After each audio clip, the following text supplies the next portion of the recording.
sekalian, jadi di persiapan pengadaan itu ada dua hal yang kita bahas ya. Jadi yang pertama bagaimana persiapan yang melalui swaklola, dan yang kedua adalah persiapan yang melalui penyedia. Nah, kemarin kita sudah bahas persiapan yang melalui penyedia. Jadi persiapan yang melalui penyedia itu dilakukan melalui dua hal besar ya, yaitu persiapan pengadaan dan persiapan pemilihan gitu kan ya. Persiapan pengadaan dan persiapan pemilihan.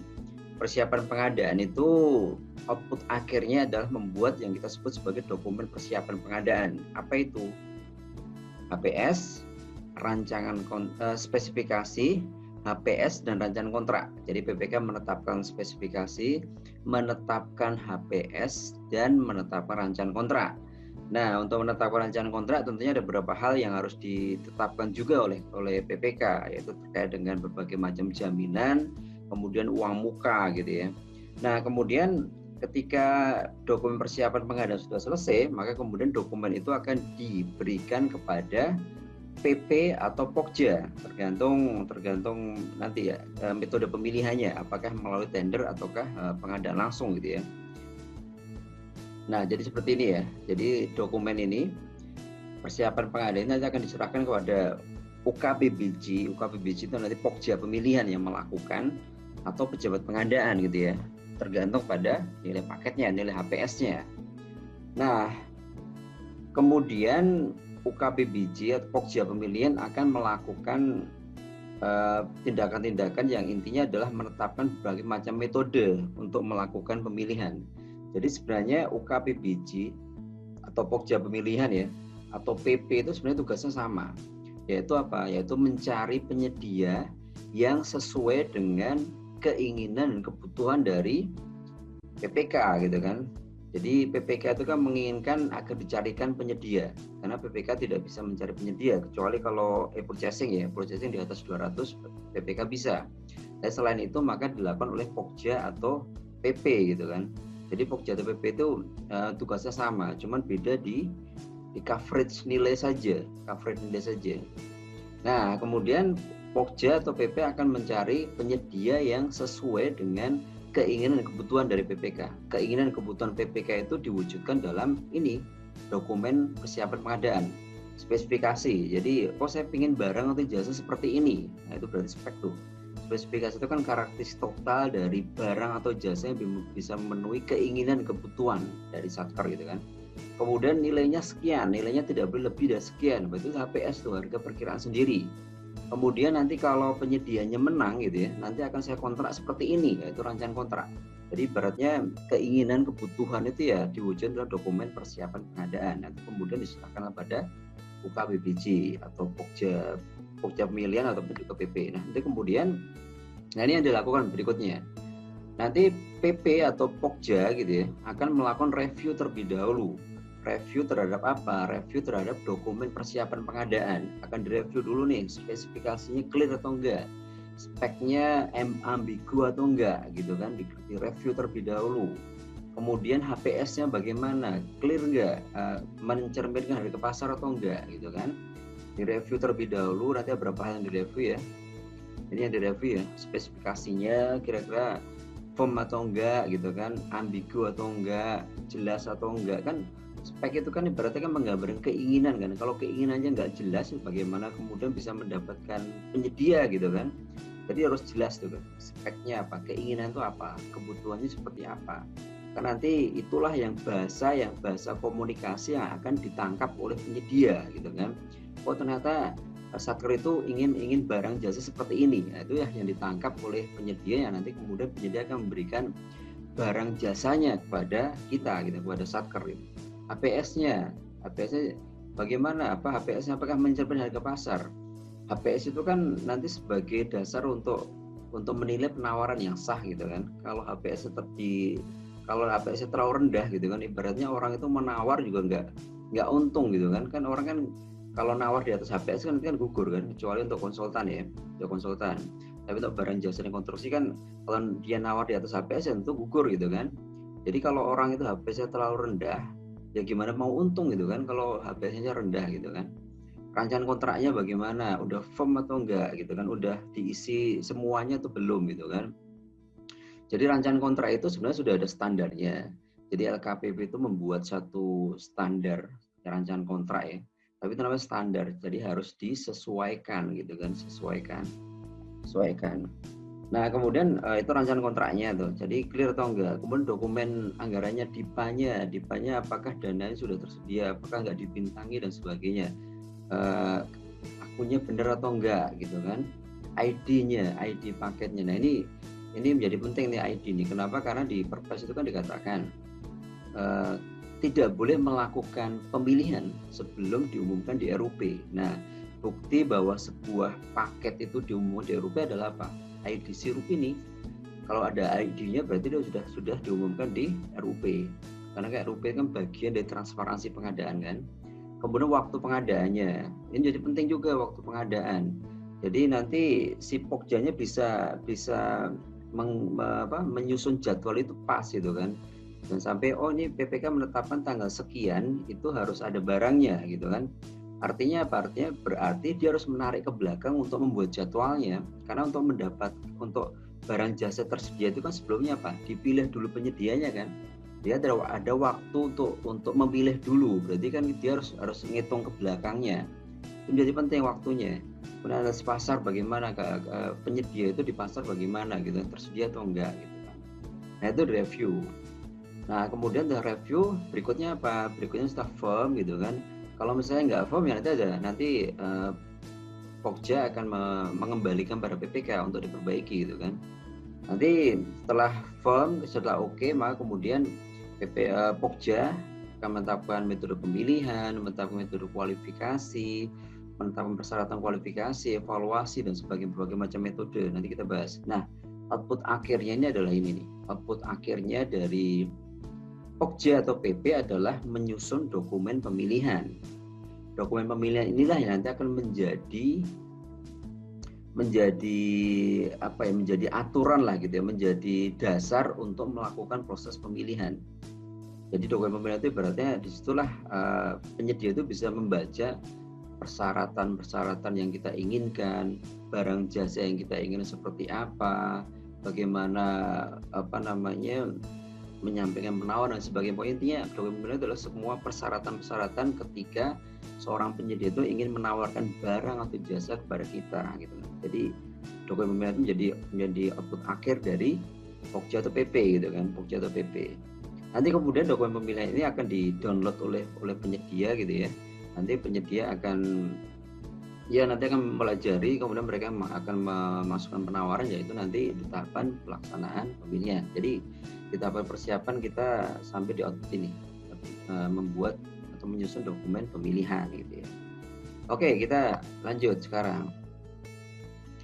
Nah, kita bahas satu persatu sekarang. Kita bahas satu persatu terkait dengan berbagai macam metode nih, metode pemilihan, metode kualifikasi, persyaratan kualifikasi dan sebagainya. Kita bahas satu persatu sekarang.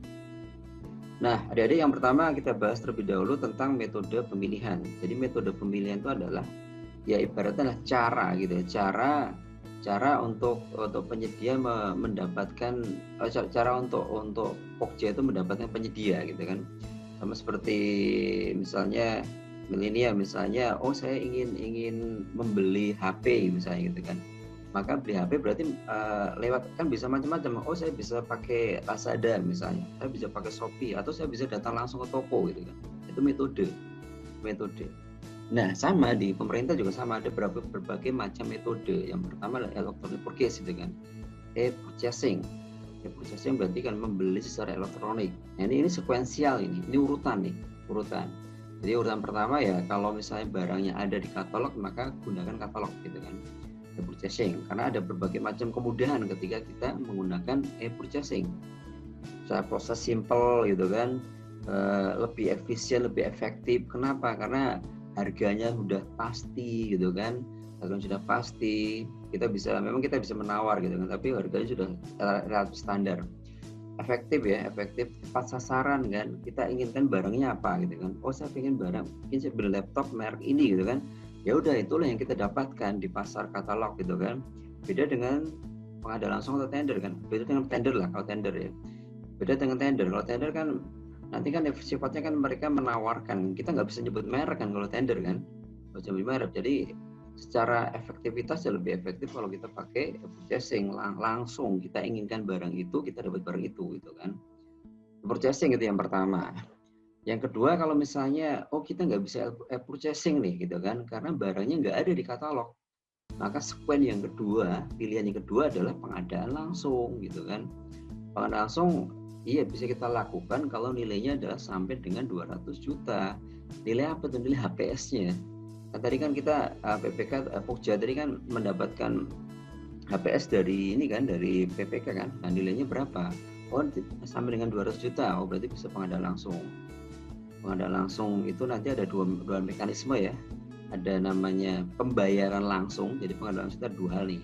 Ada namanya pembayaran atau pembelian langsung. Yang kedua adalah pengadaan langsung dengan penawaran gitu ya. Jadi pengadaan langsung dan penawaran. Jadi penyedia menawarkan gitu ya. Atau pembelian langsung itu ya kita datang ke toko, kemudian kita beli, dapat barang, kemudian dapat bukti perikatannya seperti kwitansi gitu ya, kemudian kita bayar, selesai. Itu namanya pembayaran langsung, pembelian langsung. Yang kedua adalah pengadaan langsung dengan penawaran gitu ya. Jadi kita membandingkan harga minimal berapa? Minimal 2 penyedia. Nah, minimal 2 penyedia. Nanti kita bahas detail bagaimana pelaksanaan pengadaan itu di materi pelaksanaan ya. Jadi pengadaan langsung itu ada dua hal ya, ada pembelian langsung, ada pengadaan langsung dengan penawaran gitu ya. Jadi kita membandingkan minimal 2 penyedia. Kita bandingin dulu nih, nanti ketika udah ternyata yang bagus sana tuh, yang murah sana, baru kita undang dia untuk menawarkan kita atau memberikan penawaran kepada kita. Jadi kita udah punya ibaratnya data awal lah gitu ya. Itu pengadaan langsung. Yang ketiga adalah penunjukan langsung. Jadi sequence yang ketiga penunjukan langsung. Jadi kita nggak bisa purchasing misalnya karena nggak ada di katalog. Kita nggak bisa pengadaan langsung misalnya karena di atas 200 juta misalnya gitu kan. Ternyata yang ketiga misalnya, ini memenuhi nggak kriteria keadaan tertentu gitu kan. Misalnya memenuhi kriteria keadaan tertentu gitu kan. Keadaan tertentu apa? Konferensi mendadak yang dihadiri Presiden dan Wakil Presiden untuk menindaklanjuti komitmen internasional gitu kan, bersifat rahasia gitu kan. Yang namanya rahasia kan seperti misalnya kalau teman-teman di imigrasi misalnya, atau teman-teman di LPSK ya, Lembaga Perlindungan Konsumen, ingin mencari rumah untuk melindungi saksi gitu kan nggak mungkin dong untuk mendapatkan rumah untuk perlindungan saksi kemudian dideklarkan gitu kan, ditenderkan gitu ya, nanti orang tahu kan ternyata di sana tuh, nggak bisa kan. Rahasia pertahanan negara, satu kesatuan konstruksi yang nggak bisa dipisahkan gitu ya. Jadi memang ini satu kesatuan, jadi nggak bisa kemudian ini pelaku yang penyedia yang lain nanti nggak nyambung tuh. Satu kesatuan konstruksi, hanya satu pelaku yang usaha yang mampu ya, satu doang yang bisa ya. Kalau satu doang yang bisa ya nggak mungkin ada metode yang lain kan, berarti penunjukan langsung gitu kan. Kemudian benih dan pupuk, ini benih pupuk itu nggak semuanya ya, benih ini hanya padi, jagung, kedelai gitu kan. Kalau pupuk itu urea, ZA-NPK gitu kan, jadi ditentukan tuh oleh Menteri Pertanian. Kemudian surplus untuk masyarakat tidak mampu. Jadi seperti gini contohnya misalnya Kementerian Perumahan ya, Kemen PUPR ya. Kemen PUPR misalnya ingin membangun rumah, ada program untuk rumah yang subsidi itu ya, rumah sangat sederhana gitu ya. Rumah sangat sederhana yang RSSSS gitu ya. Nah, untuk rumah sederhana itu kan pengembangnya kan mereka nggak membangun fasumnya kan, karena udah disubsidi, masa kemudian bangun fasumnya kan nanti ruginya gede gitu kan. Nah jadi kemudian maka fasumnya itu dibangun oleh pemerintah tuh, fasumnya dibangun oleh pemerintah. Nah ketika pemerintah akan membangun fasum di komplek perumahan yang rumah sangat sederhana tadi gitu kan, maka pemerintah nggak perlu melakukan tender tuh untuk siapa yang bisa membangun fasum. Dia bisa menunjuk langsung kepada pengembang yang sedang melakukan pekerjaan untuk membangun rumah itu. Kalau dilakukan oleh orang lain kan nanti ribet lagi kan. Nanti di situ ada dua kontraktor gitu kan, jadi kan nggak efektif gitu kan pembangunannya kan. Makanya ya udah dilakukan aja sama pengembangnya gitu kan. Nah itu bisa penunjukan langsung gitu kan. Jadi kemudian hak paten, kemudian tender ulang gagal.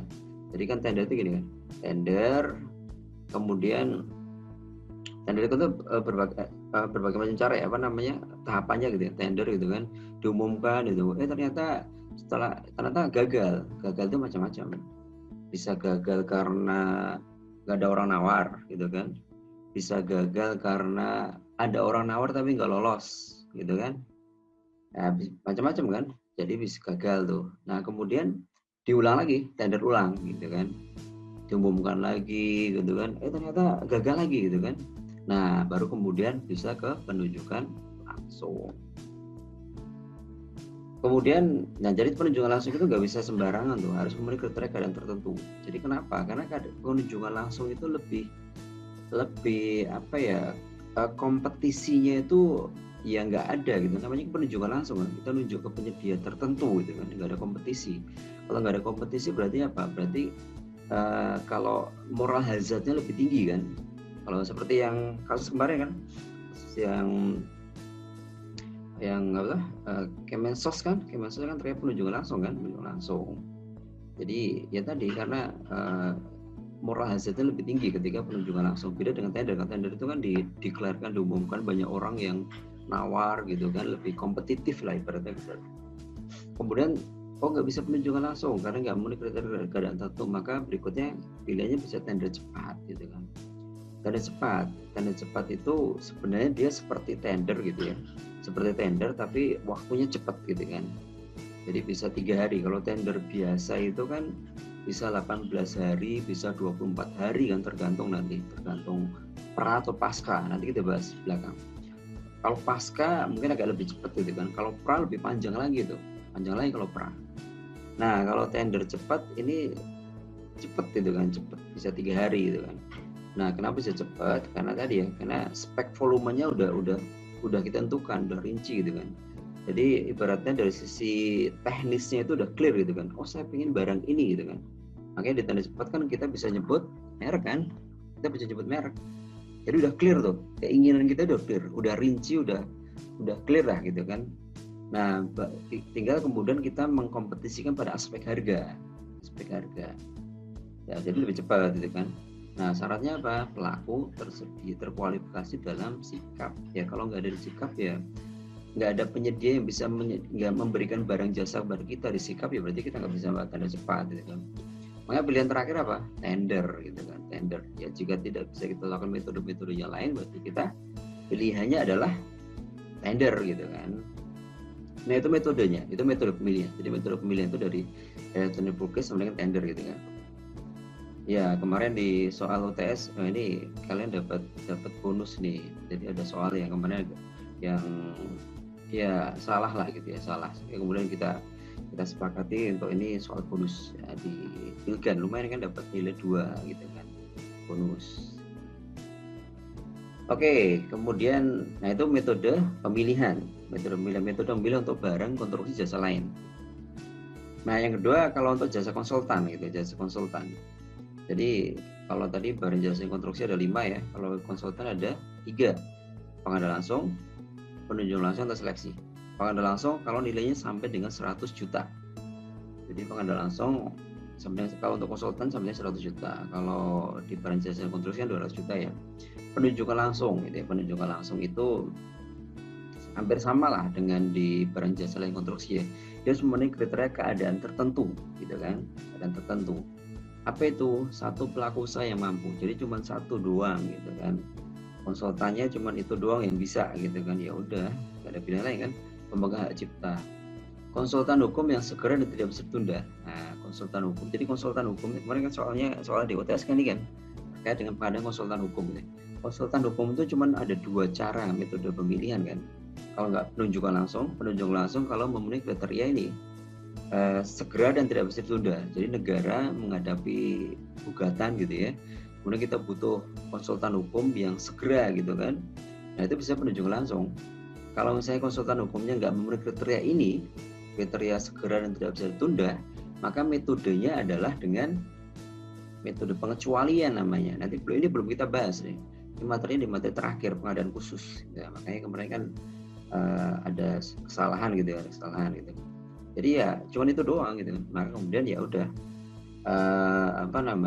pilihannya cuman penunjukan langsung atau tadi yang pengecualian tadi. Cuma kan pengecualian kan belum kita bahas, kalian belum belajar gitu, belum belajar itu kan. Konsultan hukum ya tidak bisa ditunda, itu bisa ke penunjukan langsung. Yang terakhir adalah dengan repeat order. Nah, repeat order gitu kan, kita mengorder diulang gitu ya. Jadi namanya konsultan itu kan kita mempekerjakan orang kan, pekerjaan orang itu brainnya kan, pengetahuan. Jadi ketika kita udah nyaman, kita udah yakin dengan pengetahuan atau yakin dengan pekerjaan konsultan gitu ya, kita udah yakin, maka ketika kita ada pekerjaan yang sama, yang ruang lingkupnya sama gitu kan, kita bisa merepeat order kepada dia, kita tunjuk langsung aja dia, tunjuk langsung dia untuk melakukan pekerjaan yang punya ruang lingkup sama gitu. Misalnya kita awalnya kita mau bangun gedung gitu kan, kita udah dapatkan konsultan perencana, dan kemudian konsultan perencana itu kinerjanya bagus tuh, bagus. Kemudian kita ada dana lagi tuh, misalnya di tahun depan misalnya kita punya ada DIPA lagi untuk bangun gedung lagi atau renov gedung lah gitu kan. Nah kemudian kita punya track record yang bagus nih dengan konsultan maka kita bisa repeat order pada dia, langsung kita tunjuk langsung dia untuk menjadi konsultan perencana kita, itu boleh, tapi maksimal 2 kali. Jadi repeat order.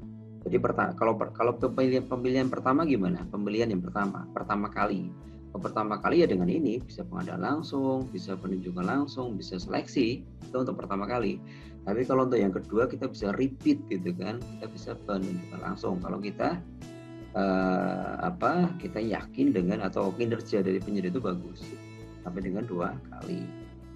Itu kriteria keadaan tertentu. Nah kemudian terakhir ya seleksi. Kalau nggak bisa pengadaan langsung, penunjukan langsung, maka metodenya dengan seleksi gitu kan. Jadi kalau barang jasa dan konstruksi namanya tender, kalau di sini namanya seleksi gitu kan. Cuman tidak ada kalau di sini ada tender cepat, di sini nggak ada seleksi cepat, gitu kan. Ya, adanya penunjukan langsung. Nah itu metode untuk metode pemilihan. Nah kita bahas berikutnya. Sekarang metode evaluasinya. Metode evaluasi itu, jadi kan penyedia itu kan memberikan penawaran kan kepada kita kan. Dia menyampaikan dokumen penawaran. Nanti kemudian kita akan mengevaluasi penawaran dari si penyedia itu. Nah, untuk mengevaluasi penawaran dari penyedia, maka ada beberapa macam metode. Untuk barang konstruksi jasa lain kita menggunakan adalah sistem nilai, BSUE, harga terendah. Nilai itu berarti kita memberikan nilai pada penawaran penyedia. Nanti kemudian yang nilainya paling tinggi berarti dia ranking 1 atau menang gitu kan.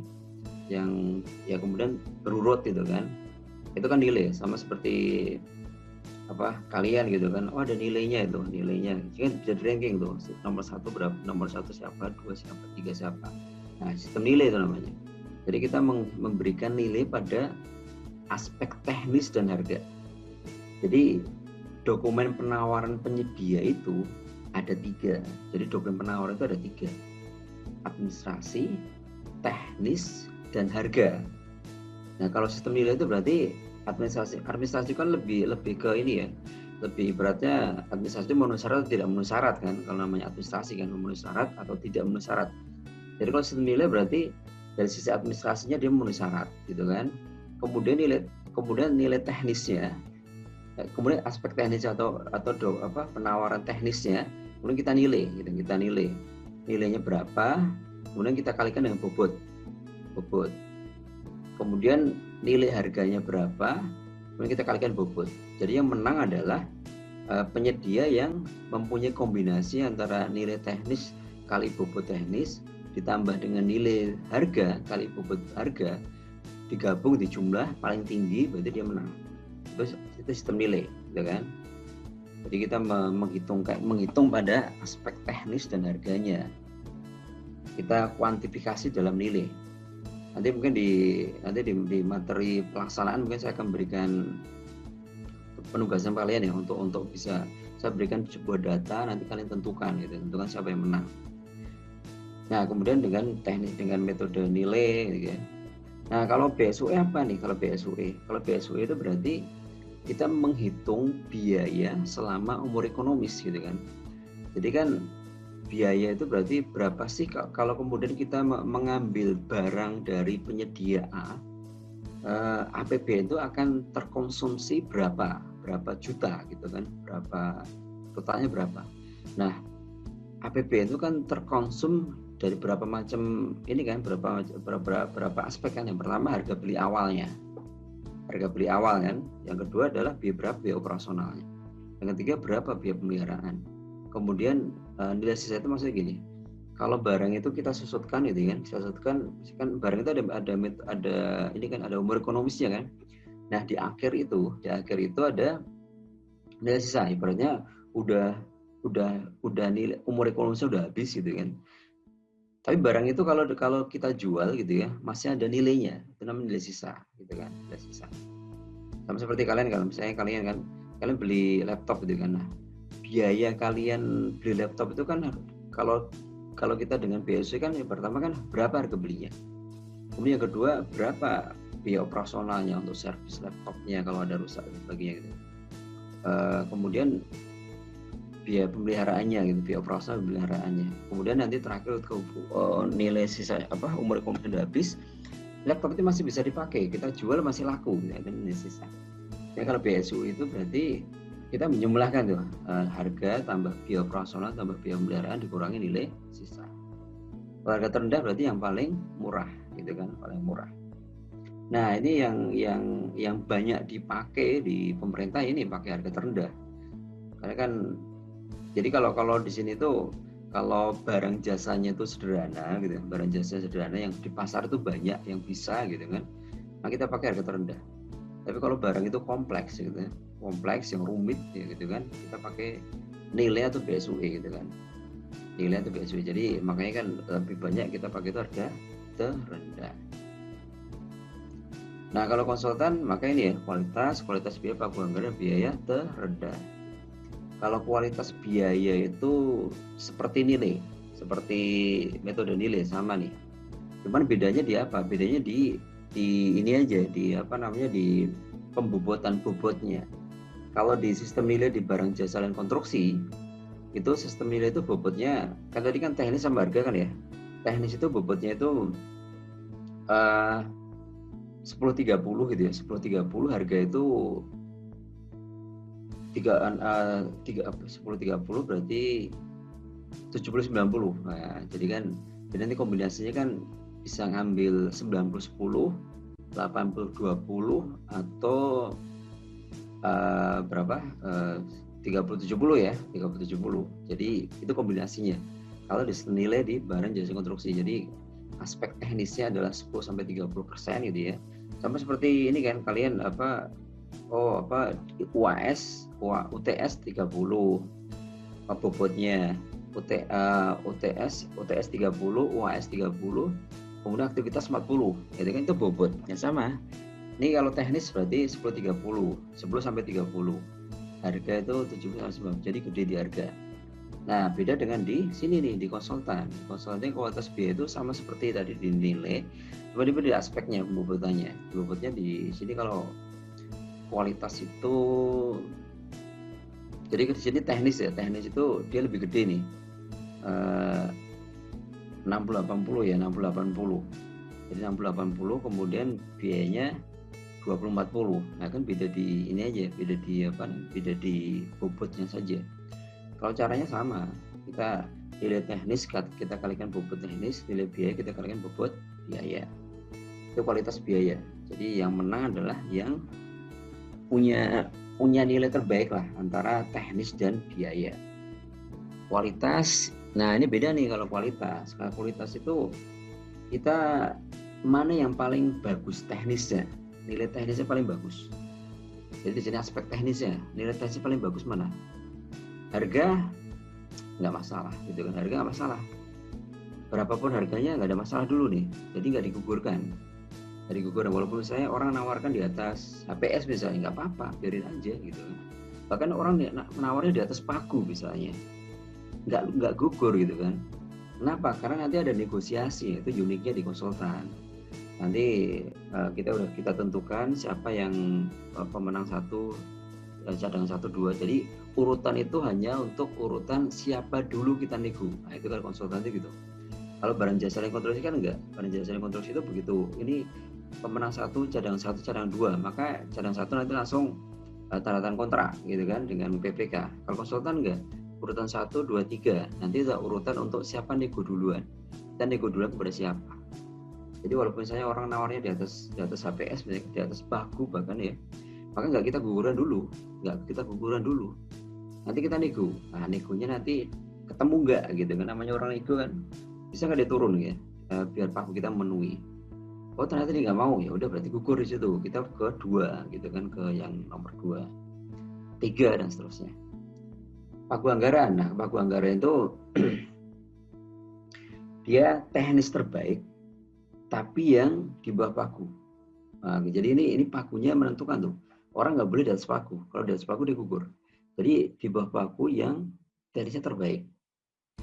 Jadi dilihat dulu nih pagunya berapa nih, tawarnya dia berapa ya. Jadi yang tawarnya di atas pagu berarti out nih, gugur nih. Jadi di bawah pagu dilihat, nah, nanti yang di bawah pagu itu yang nilai teknis terbaiknya. Kalau biaya terendah, yang penting murah. Nah, yang penting paling murah. Itu sama seperti harga terendah. Itu beda nama doang. Kalau di perenjasa konstruksi ini harga terendah, kalau di namanya biaya terendah. Nah, saya berikan ilustrasi nih, ya.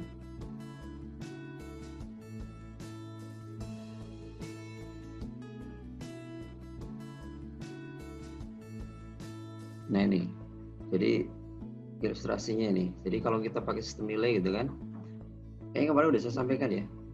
Jadi antara teknis sama harga gitu kan. Jadi misalnya kita pakai bobot 30-70 tuh, 30-70. 30 untuk teknis, 70 untuk harga gitu kan. 70. Nah, kemudian 30 untuk teknis, kita tentukan dulu kriterianya apa gitu kan, kriterianya. Jadi yang kita nilai itu apa? Aspek teknis yang kita nilai itu apa? Jadi, ini kita tentukan harga suku cadang, kedekatan jumlah bengkel, lama garansi, desainnya gitu kan. Itu berarti apa? Itu berarti poin-poin yang kita nilai gitu kan. Itu kriterianya. Nanti kemudian dari kriteria ini kemudian kita tentukan, ini suku cadangnya 10% gitu kan. Ini kan 8% ya. 8, 7, 5 gitu kan. Nah, kemudian totalnya 30%. Nah, kemudian akan kita nilai barangnya PTY, XZW gitu kan.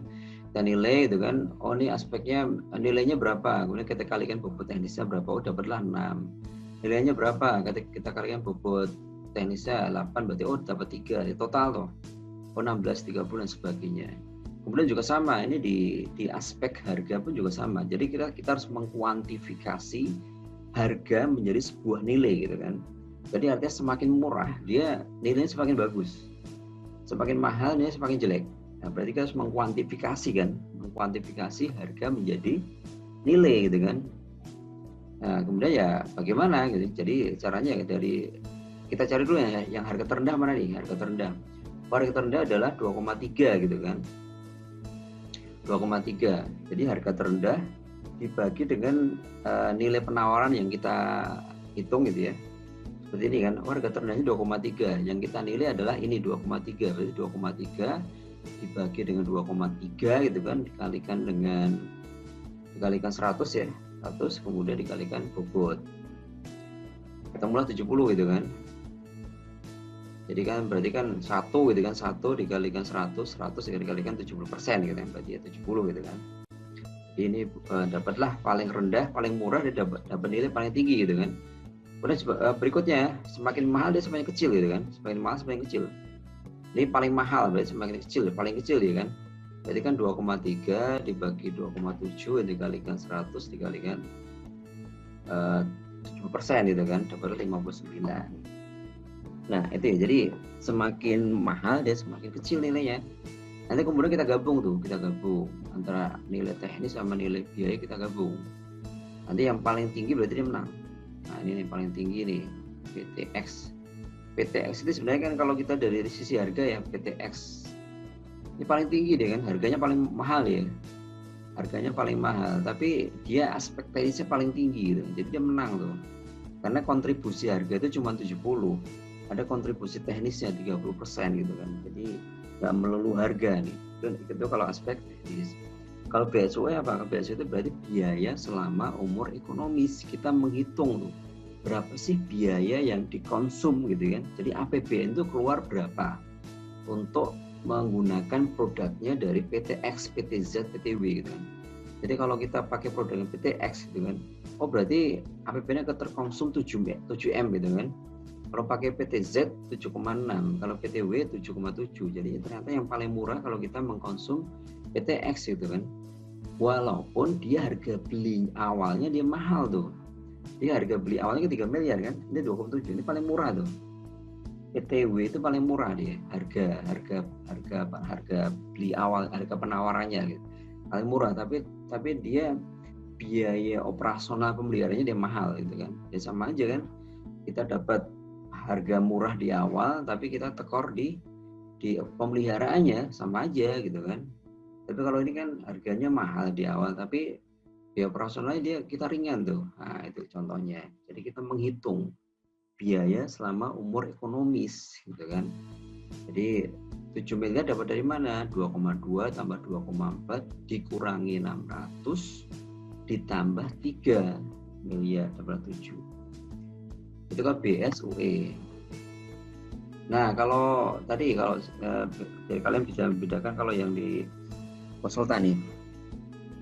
Kalau konsultan kita kemana apa tadi? Kualitas biaya, pagu anggaran, dan biaya terendah gitu. Ada 4 metode kan. Kualitas itu apa? Kualitas itu berarti yang penting pokoknya yang paling tinggi nilainya gitu kan. Itu kualitas tuh. Jadi kita lihat tuh. Dari penawaran mana nilai teknis paling tinggi gitu kan. Oh, ternyata yang paling tinggi nih 94. Oh, maka kemudian dia urutan 1. Yang nomor 3 kedua nih 92, urutan 2. Nomor 3, 4 dengan. Nah, gini harga ya biarin aja, enggak kita nanti kita nego kan, nomor 1 kita nego gitu kan, kita buka harganya, kita negosiasi, wah ini memenuhi nggak pagu kita gitu kan. Kalau misalnya nggak memenuhi maka kita negosiasi dia mau turun atau enggak gitu kan. Kalau misalnya nggak ketemu, kita kedua, nggak ketemu lagi 3, 4 gitu kan.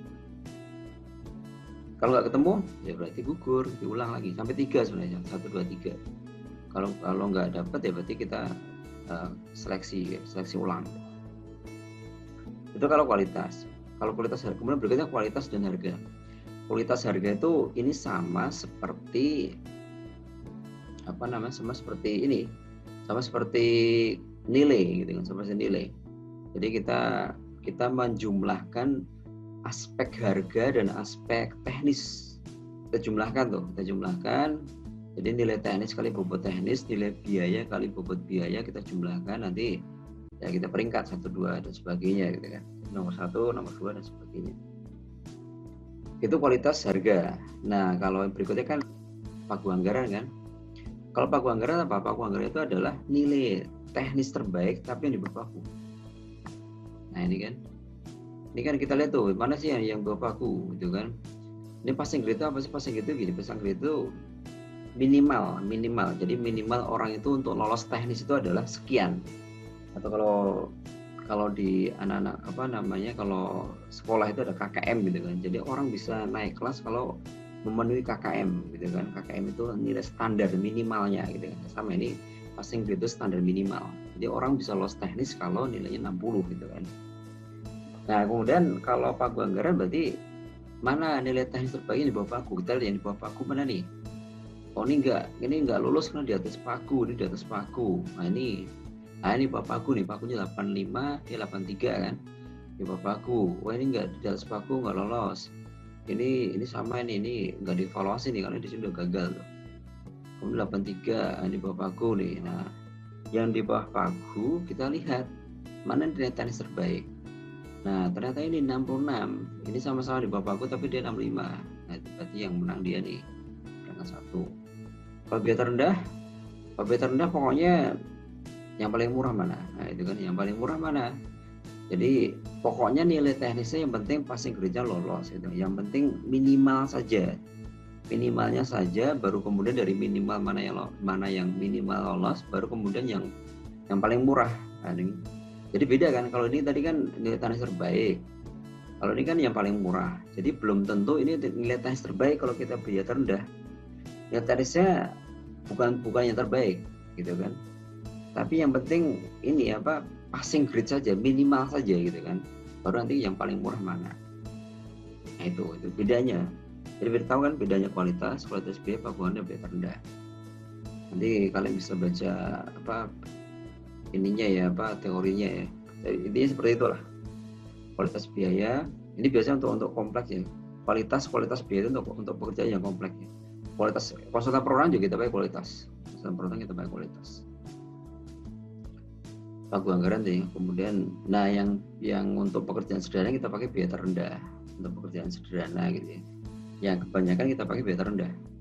Kalau kita pengen memaksimalkan pagu, kita bisa pakai pagu anggaran. Jadi kalau pagu anggaran kita masih melihat ke aspek teknis gitu kan, teknis terbaik. Kalau biaya terendah kan nggak usah terbaik lah gitu teknisnya. Yang penting passing grade aja lah gitu kan, minimal aja gitu kan. Nah ini apa? Dan nanti kalian bisa ini ya dibaca ulang. Sebenarnya udah saya sampaikan tadi ya.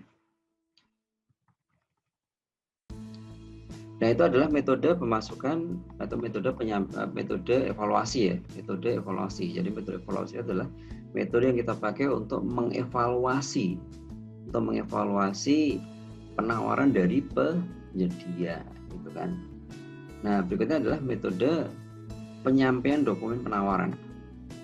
Metode penyampaian dokumen penawaran. Jadi metode penyampaian dokumen penawaran itu adalah metode yang harus dipatuhi oleh penyedia yang ikut tender atau seleksi di kita gitu kan. Bagaimana mereka menyampaikan penawarannya kepada kita. Jadi berarti diatur tuh bagaimana orang menyampaikan penawaran kita atur gitu kan. Soalnya kalau kalian mau masuk stand gitu kan, masuk stand mungkin kan diatur kan. Oh nanti apa dokumennya nanti bagaimana cara apakah diupload gitu kan, diupload di mana gitu kan. Nanti diuploadnya apa saja yang diupload, jadi kan diatur kan. Nah sama di select metode di pemerintah juga sama. Jadi bagaimana penyedia itu menyampaikan penawarannya ke kita itu kita atur. Nah tadi saya sampaikan di awal kan, dokumen penawaran itu kan ada 3 kan, administrasi, teknis, dan harga. Nah bagaimana menyampaikan atau bagaimana mengupload gitu kan, mengupload dokumen administrasi dan harga itu diatur. Ada namanya satu file, ada namanya 2 file, ada namanya 2 tahap. Nah kan, ada satu file, 2 file, 2 tahap. Kalau satu file itu, kalau sekarang kan karena kita sistemnya elektronik kan, tender secara elektronik, e-tender, e-seleksi gitu kan. Jadi artinya apa? Artinya kan elektronik tender gitu. Tender tapi secara elektronik atau seleksi secara elektronik. Kalau dulu kan waktu masih manual itu kan di kantor itu kita sediakan tuh kotak gitu kan, kotak dari kayu gitu kan, kita kasih lubang di atasnya, kemudian kita gembok gitu kan. Jadi kalau orang mau nyampein penawaran dia datanglah kantor, kemudian kan dokumen-dokumennya dimasukkan dalam amplop kan, kemudian amplopnya dimasukkan dalam kotak yang kita siapkan itu kan dulu gitu kan waktu masih manual. Nah sekarang kan enggak kan, diupload gitu kan, diupload. Nah kalau satu file itu gimana? Kalau satu file itu berarti tadi kan dokumen penawaran ada 3 tadi ya, administrasi, teknis, harga gitu kan. Jadi kalau satu file berarti dokumen administrasi, dokumen teknis, dokumen harga itu dibikin dalam satu file gitu kan. Satu file. Kemudian diupload lah berbarengan. Diupload dikirim gitu kan, diupload di SPSI. Satu file gitu kan. Sama seperti misalnya kalian ada 2 tugas gitu kan, 2 tugas kemudian ini 2 tugas itu jadikan satu file, kemudian diupload. Nah itu berarti satu file tuh. Kalau 2 file berarti apa? Kalau 2 file berarti dokumen administrasi dan teknis itu di file pertama dan dokumen harga di file kedua. Kan jadi administrasi teknis file pertama, harga file kedua. Nah kemudian file 1 dan file kedua kemudian diupload berbarengan. Nah jadi waktu mengupload itu kita mengirimkan 2 file, file 1 dan file 2. Sama kalau kalian ngirim gitu kan, ngirim ada 2 file tuh, kirimlah. Nah, kirim file 1 sama file 2. Berbarengan kan? Kalau 2 tahap gimana? Kalau 2 tahap berarti file 1 itu dikirim duluan. Nah, kirim duluan. Nanti dievaluasi kan, dievaluasi sama panitianya kan, pokjanya kan dievaluasi, nanti kemudian diumumkan.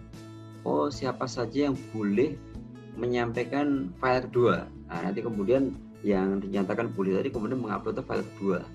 Kalau yang nggak dinyatakan lolos berarti nggak boleh dia mengupload file kedua. Yang dinyatakan lolos saja yang boleh mengirimkan file kedua. Itu berarti 2 tahap. Nah, itu beda kan? Kalau 2 file tadi kan filenya 2 tapi barengan tuh diuploadnya. Kalau 2 tahap berarti ada tahap 1 file pertama, nanti ada tahap kedua file kedua. Itu namanya tuh 1 file, 2 file, dan 2 tahap. Jadi intinya apa sih kenapa ada 1 file, 2 file, 2 tahap? Intinya adalah kita ingin memisahkan aspek harga, itu intinya sebenarnya. Jadi aspek harganya itu dipisah.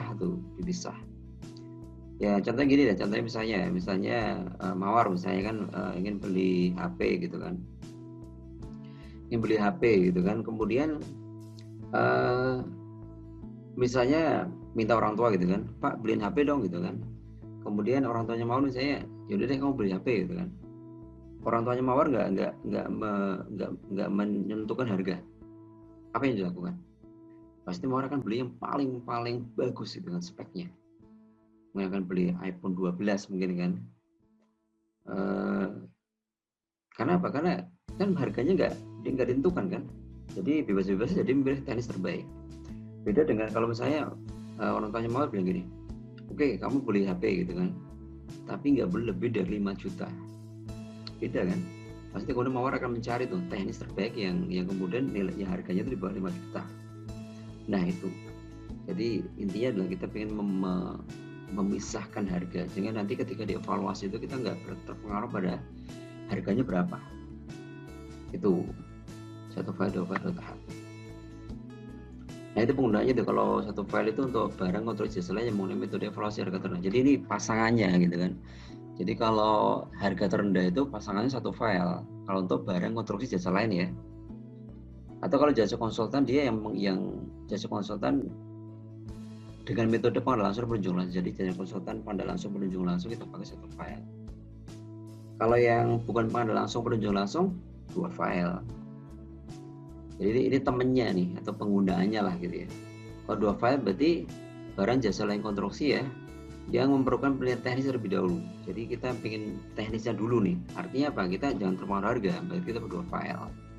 Atau jasa konsultan dengan metode seleksi. Jadi kalau seleksi itu konsultan bisa defaultnya kita 2 file ya, 2 file. Kemudian 2 tahap. Nah kalau 2 tahap itu ibaratnya kita pengen ini kan, pengen ada waktu yang panjang gitu kan, ada waktu panjang untuk evaluasi gitu kan. Jadi speknya belum bisa ditentukan dan pasti, sehingga nanti bisa jadi dalam masa evaluasi itu bisa ada perubahan spek gitu. Kita merubah spek sehingga nanti si penyedia itu akan memperbaiki. Kita ibaratnya kalau misalnya apa ya, saya gambar gini deh. Kalau kita mau rumah gitu kan, nanti kan ada konsep rumah tumbuh gitu kan. Nah, jadi spek itu masih bisa diubah nanti dalam tahapan kedua, tahapan berikutnya. Berbagai alternatif teknologi, jadi untuk menggunakan barang jasa itu ada berbagai macam teknologi. Nah kemudian mana sih yang paling cocok dengan kita? Maka nanti kan kalau 2 tahap kan kita bisa melakukan beauty contest kan, kita panggil tuh penyedianya untuk mendemokan ke kita gitu kan. Nanti dilihat yang paling cocok mana nih, pencatatan teknis. Nah, itu ya. Jadi itu kalau pakai 2 tahap. Kita butuh waktu yang lebih lama itu kalau 2 tahap itu untuk evaluasinya. Nah ini penggunaannya. Jadi ini gabungan antara metode evaluasi dan metode pemasukan penawaran, penawaran barang konstruksi jasa lain. Itu kan tadi metode evaluasinya kan bisa sistem nilai, BSUT, harga terendah kan. Harga terendah itu ada 2. Harga terendah dengan ambang batas atau harga terendah dengan sistem gugur.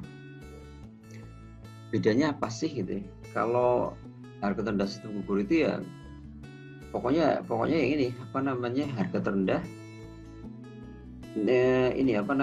kalau ambang batasnya berarti ada KKM-nya tadi. Kalau orang sekolah itu ada KKM-nya, ada ibaratnya ada passing grade-nya, itu berarti ambang batas. Harga rendah tapi kita tetapkan harga passing grade-nya. Jadi teknisnya harus memenuhi sekian gitu, nilainya sekian.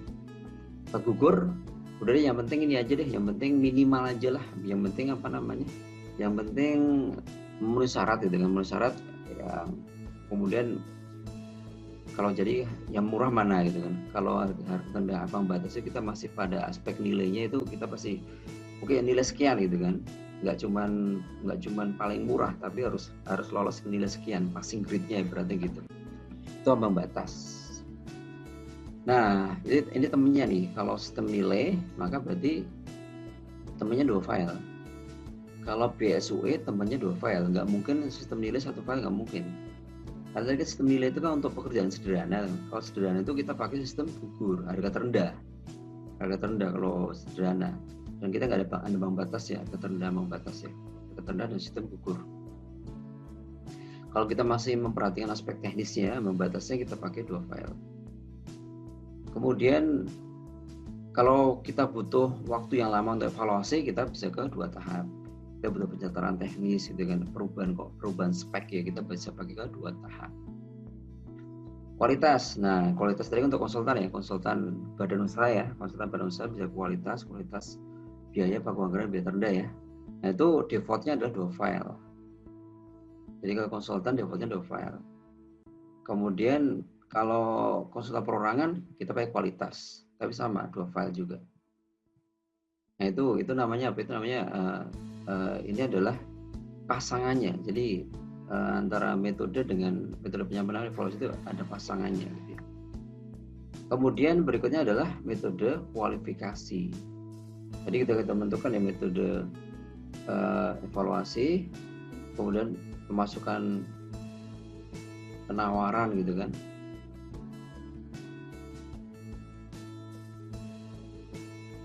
Nah, kemudian berikutnya adalah menentukan metode kualifikasinya. Metode kualifikasi itu bagaimana kita menilai penyedia. Kualifikasi, menilai penyedia. Jadi kualifikasi mungkin kemarin udah saya sempat bahas ya. Itu untuk mendapatkan atau untuk memilih. Jadi kalau pemerintah itu pengen barang atau jasa, maka 2 hal yang dievaluasi kan. Yang pertama kan kita mengevaluasi barang atau jasanya. Yang kedua kita mengevaluasi penyedianya, gitu kan. Sama seperti kalau kalian kan misalnya mutmainah gitu, pengen beli HP gitu kan. Nah yang pertama kan pasti akan milih HP yang mana nih, gitu kan. Speknya bagaimana? Apakah layarnya AMOLED, kemudian RAM-nya berapa gitu kan, kemudian storage-nya berapa giga dan sebagainya kan. Berarti barang jasa, harganya berapa, itu berarti barang jasanya. Yang kedua adalah mutmainah belinya di mana, di toko A atau toko B, itu penyedianya. Nah penawaran itu adalah berkaitan dengan barang atau jasa. Jadi dokumen penawaran itu terkait dengan barang jasa yang dia punyai atau penyedia punyai. Nah kalau terkait dengan penyedianya, berarti itu kemampuan usahanya gitu kan, berarti itu kualifikasi. Makanya kan ada namanya dokumen kualifikasi gitu kan. Nanti orang mengisi isian kualifikasi, ada namanya penawaran. Jadi kenapa 2 hal ini? Karena berbeda peruntukan. Kalau penawaran untuk nawarin barang jasa dia, kalau isian kualifikasi adalah untuk menawarkan dia sebagai badan usaha. Jadi dia itu mampu gitu kan sebagai badan usaha. Makanya kalau syarat kualifikasi itu pasti berkaitan dengan apa? Berkaitan dengan badan usahanya. Dia punya izin usaha enggak? Dia punya NPWP enggak? Dia punya pengalaman enggak?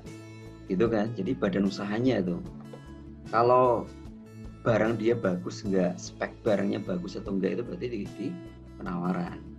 Nah, kalau kualifikasi itu adalah kompetensi. Evaluasi kompetensi atau kemampuan usaha dan pemenuhan persyaratan sebagai penyedia. Jadi pemenuhan persyaratan sebagai penyedia itu kualifikasi. Nah, untuk menilai kualifikasi ada 2, ada pra atau pasca. Nah, ada pra atau pasca. Jadi metode kualifikasi ada 2, pra atau pasca. Kalau pra itu berarti metode kualifikasinya dilakukan sebelum pemasukan penawaran. Jadi ibaratnya kita ingin menyeleksi penyedianya dulu. Kita belum menyeleksi barang jasa yang dia punyai. Jadi pra tuh. Jadi kita menyeleksi dulu nih. Dia itu sebagai sebagai penyedia, sebagai badan usaha itu bagus atau enggak. Berarti pra. Jadi sebelum mereka menawarkan barang jasanya kita udah seleksi duluan, itu pra. Kalau pasca itu sebenarnya memasukkannya berbarengan bersamaan.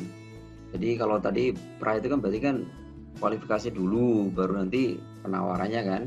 Kalau pasca itu mereka masukkan berbarengan gitu kan. Yang mereka masukkan dokumen kualifikasi sama dokumen penawarannya berbarengan gitu kan. Dengan bersamaan dengan pelaksanaan evaluasi. Jadi waktunya itu berbarengan gitu ya. Berbarengan ketika mereka menyampaikan dokumen antara dokumen penawaran dan dokumen kualifikasinya. Itu dimasukkan berbarengan. Itu pasca.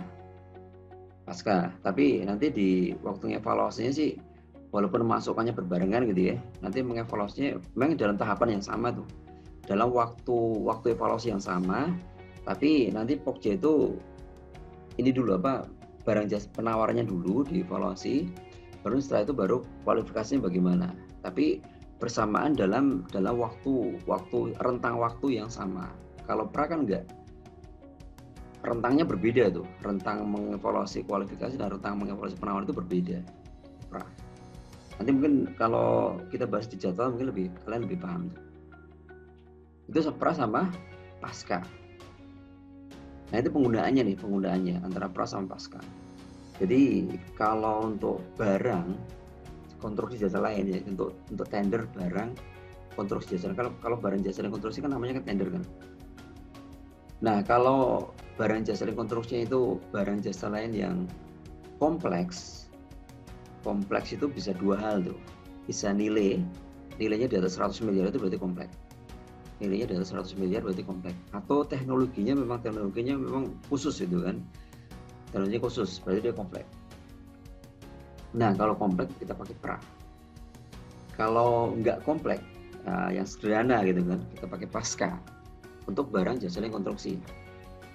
Jadi makanya kalau di pemerintah sih kebanyakan kita pakai pasca gitu kan untuk barang jasa dan konstruksi ya. Nah, kalau konsultan, kalau dia badan usaha, kita pakai pra. Konsultannya ada dua kan, konsultan yang berbentuk badan usaha atau berbentuk perorangan gitu kan. Konsultan perorangan ada kan. Jadi kalau badan usaha berarti kan dia punya ada PT CV itu kan bentuk usahanya kan. Tapi ada juga yang namanya yang perorangan, jadi dia bekerja sendiri lah gitu kan. Kalau badan usaha kita pakai pra, kalau perorangan kita pakai pasca. Kemudian penunjukan langsung kita pakai pra. Barang konstruksi, baik untuk barang konstruksi jasa lain atau konsultan ya.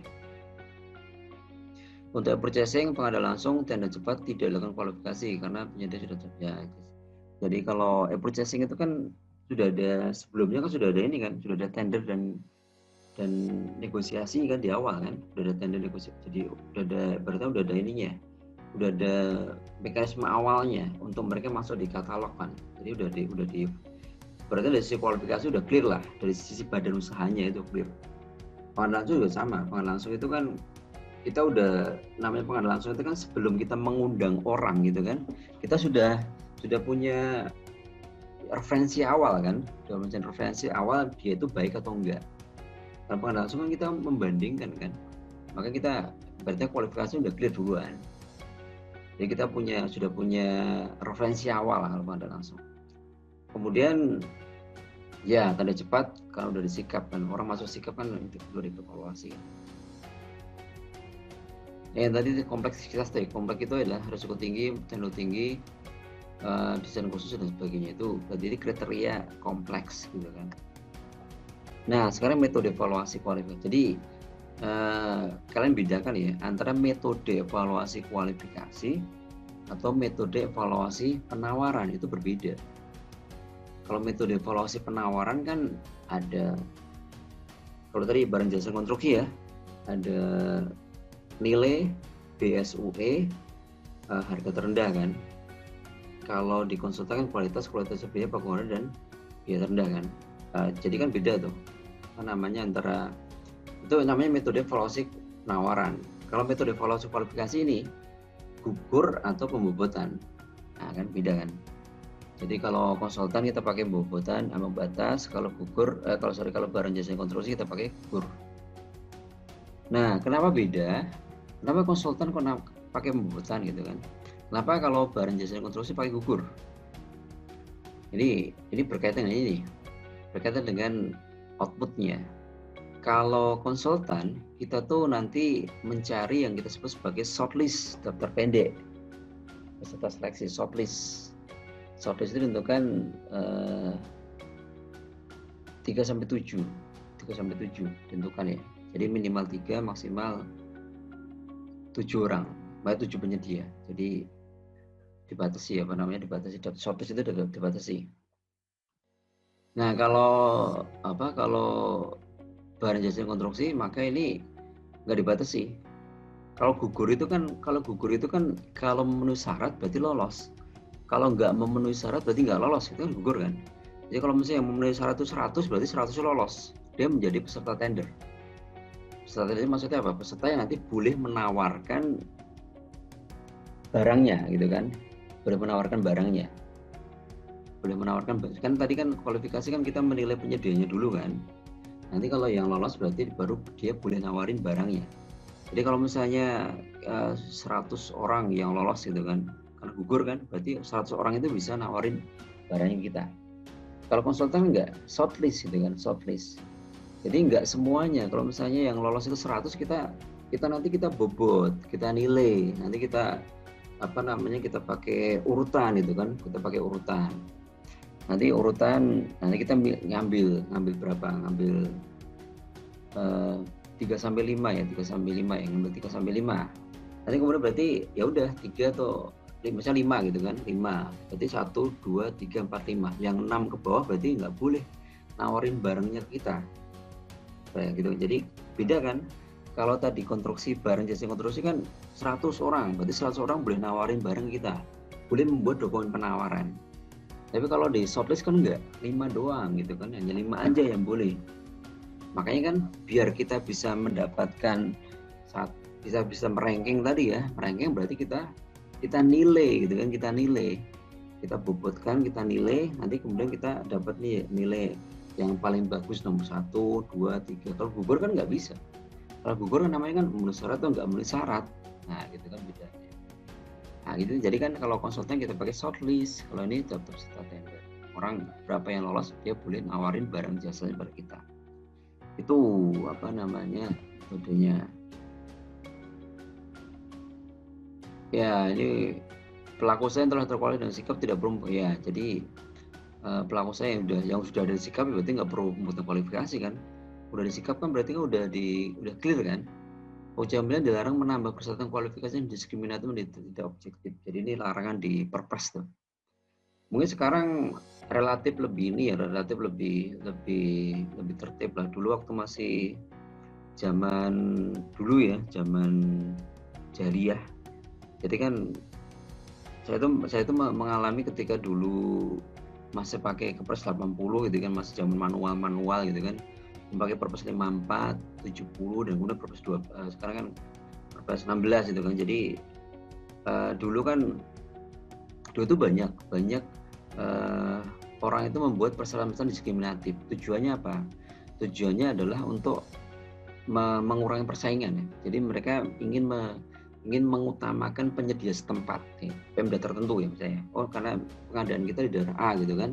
Maka kemudian bikin syarat itu hanya bisa dipenuhi oleh penyedia setempat gitu kan. Waduh kan belum pakai internet gini kan yang secara terbuka gitu kan. Dulu kan umumnya kan kita perlu pakai koran gitu kan, kita tempelkan di kantor, jadi masih manual lah gitu kan. Jadi kita membatasi pada penyedia setempat. Maka kemudian orang seringkali membuat persyaratan diskriminatif. Contohnya apa? Misalnya mereka mempunyai rekening di BPD setempat, BPDA gitu kan. Atau misalnya penyedia harus izin usahanya diterbitkan oleh dinas kabupaten A. Nah, itu kan diskriminatif kan. Karena izin atau juga rekening itu kan nggak berkaitan dengan kompetensi kan, berkaitan kompetensi. Jadi nggak boleh menambahkan persyaratan yang diskriminatif, dilarang. Nah, berikutnya adalah jadwal, penetapan jadwal. Jadi ini yang ini urutan terakhir tuh. Jadi penyedia Pokja gitu ya. Pokja nanti membuat jadwal gitu, jadwal itu nanti akan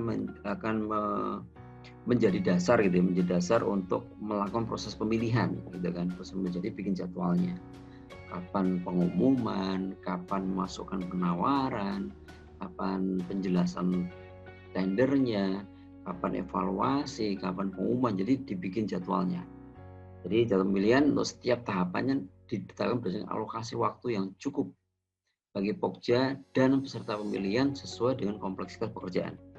Jadi waktu itu untuk alokasi waktu itu ada yang ditentukan oleh Perpres yang nggak boleh dikurangi lah gitu kan. Ada yang bebas, Pokjanya bisa bebas menentukan berapa hari gitu kan. Tapi intinya adalah teralokasi waktu yang cukup gitu kan. Nggak kemudian juga ini deh biar nggak banyak nawar, cepet aja deh ininya pemasukan penawarannya sehari aja biar nggak banyak orang yang nawar kan, nggak boleh juga gitu kan. Nah ini alokasi waktunya seperti ini ya, alokasi waktunya seperti ini. Jadi alokasi waktu ini standarnya. Jadi artinya ini standar minimalnya, bisa ditambah sesuai dengan kebutuhan. Nah ini kalau kalian lihat ini pra kualifikasi tadi kan, pra itu kan berarti kita memilih penyedianya dulu kan, penyedianya terlebih dahulu, baru kemudian nanti penawarannya atau barang jasanya kan, penyedia itu baru, maka kemudian tahapannya kan panjang kan. Di atas itu kan kita memilih penyedianya nih, kemudian berikutnya baru memilih barang jasa yang dia tawarkan, maka tahapannya panjang gitu kan. Nah kalau pra maka pertama pasti akan diawali dari pengumuman pra kualifikasi. Nah pengumuman itu tentukan tidak boleh kurang dari 7 hari.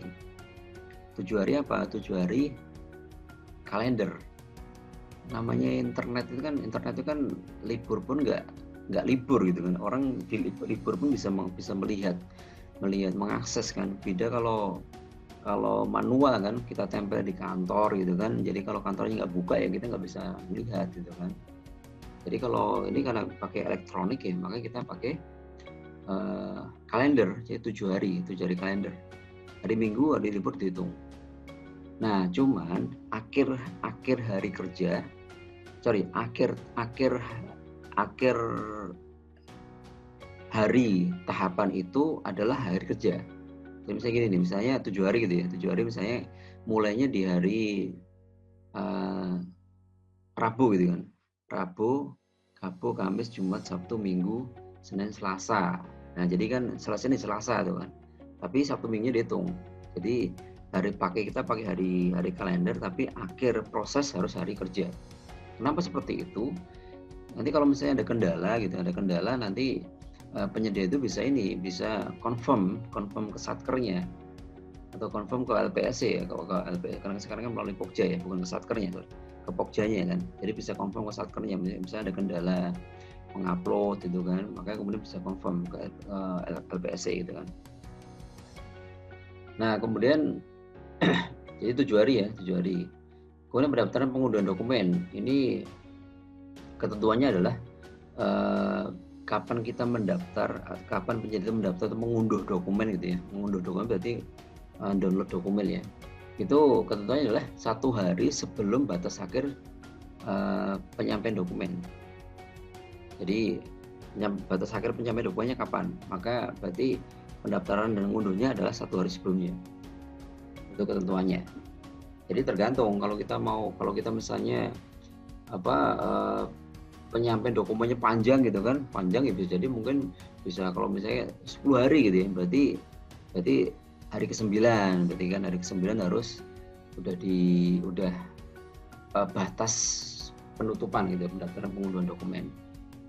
Kemudian pemberian penjelasan unvising gitu ya, kalau bahasa Belandanya unvising atau pemberian penjelasan gitu kan, ini hari ketiga paling cepat. Kemudian penyampaian dokumen kualifikasi maksudnya gini, Karena orang kan udah daftar tuh, udah ngambil dokumen. Berikutnya mereka mempelajari. Nanti kemudian setelah mempelajari kita kasih kesempatan. Kita kasih kesempatan 1 hari untuk tanya jawab dengan kita. Jadi mereka misalnya nggak tahu ini maksudnya apa sih gitu kan, mereka nanya.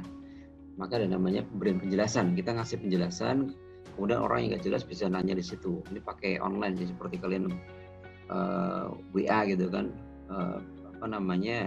by WhatsApp gitu kan, sama ini online juga. Kemudian, nah setelah mereka paham jelas, berikutnya mereka menyampaikan dokumen kualifikasi. Mereka menyampaikan dokumennya kalau udah jelas, menyampaikan dokumen kualifikasinya. Jadi mereka mengisi isian kualifikasi namanya, isian kualifikasi. Jadi mereka mengisi isian kualifikasi yang intinya adalah persyaratan dia sebagai penyedia. Nanti berikutnya evaluasi kualifikasi.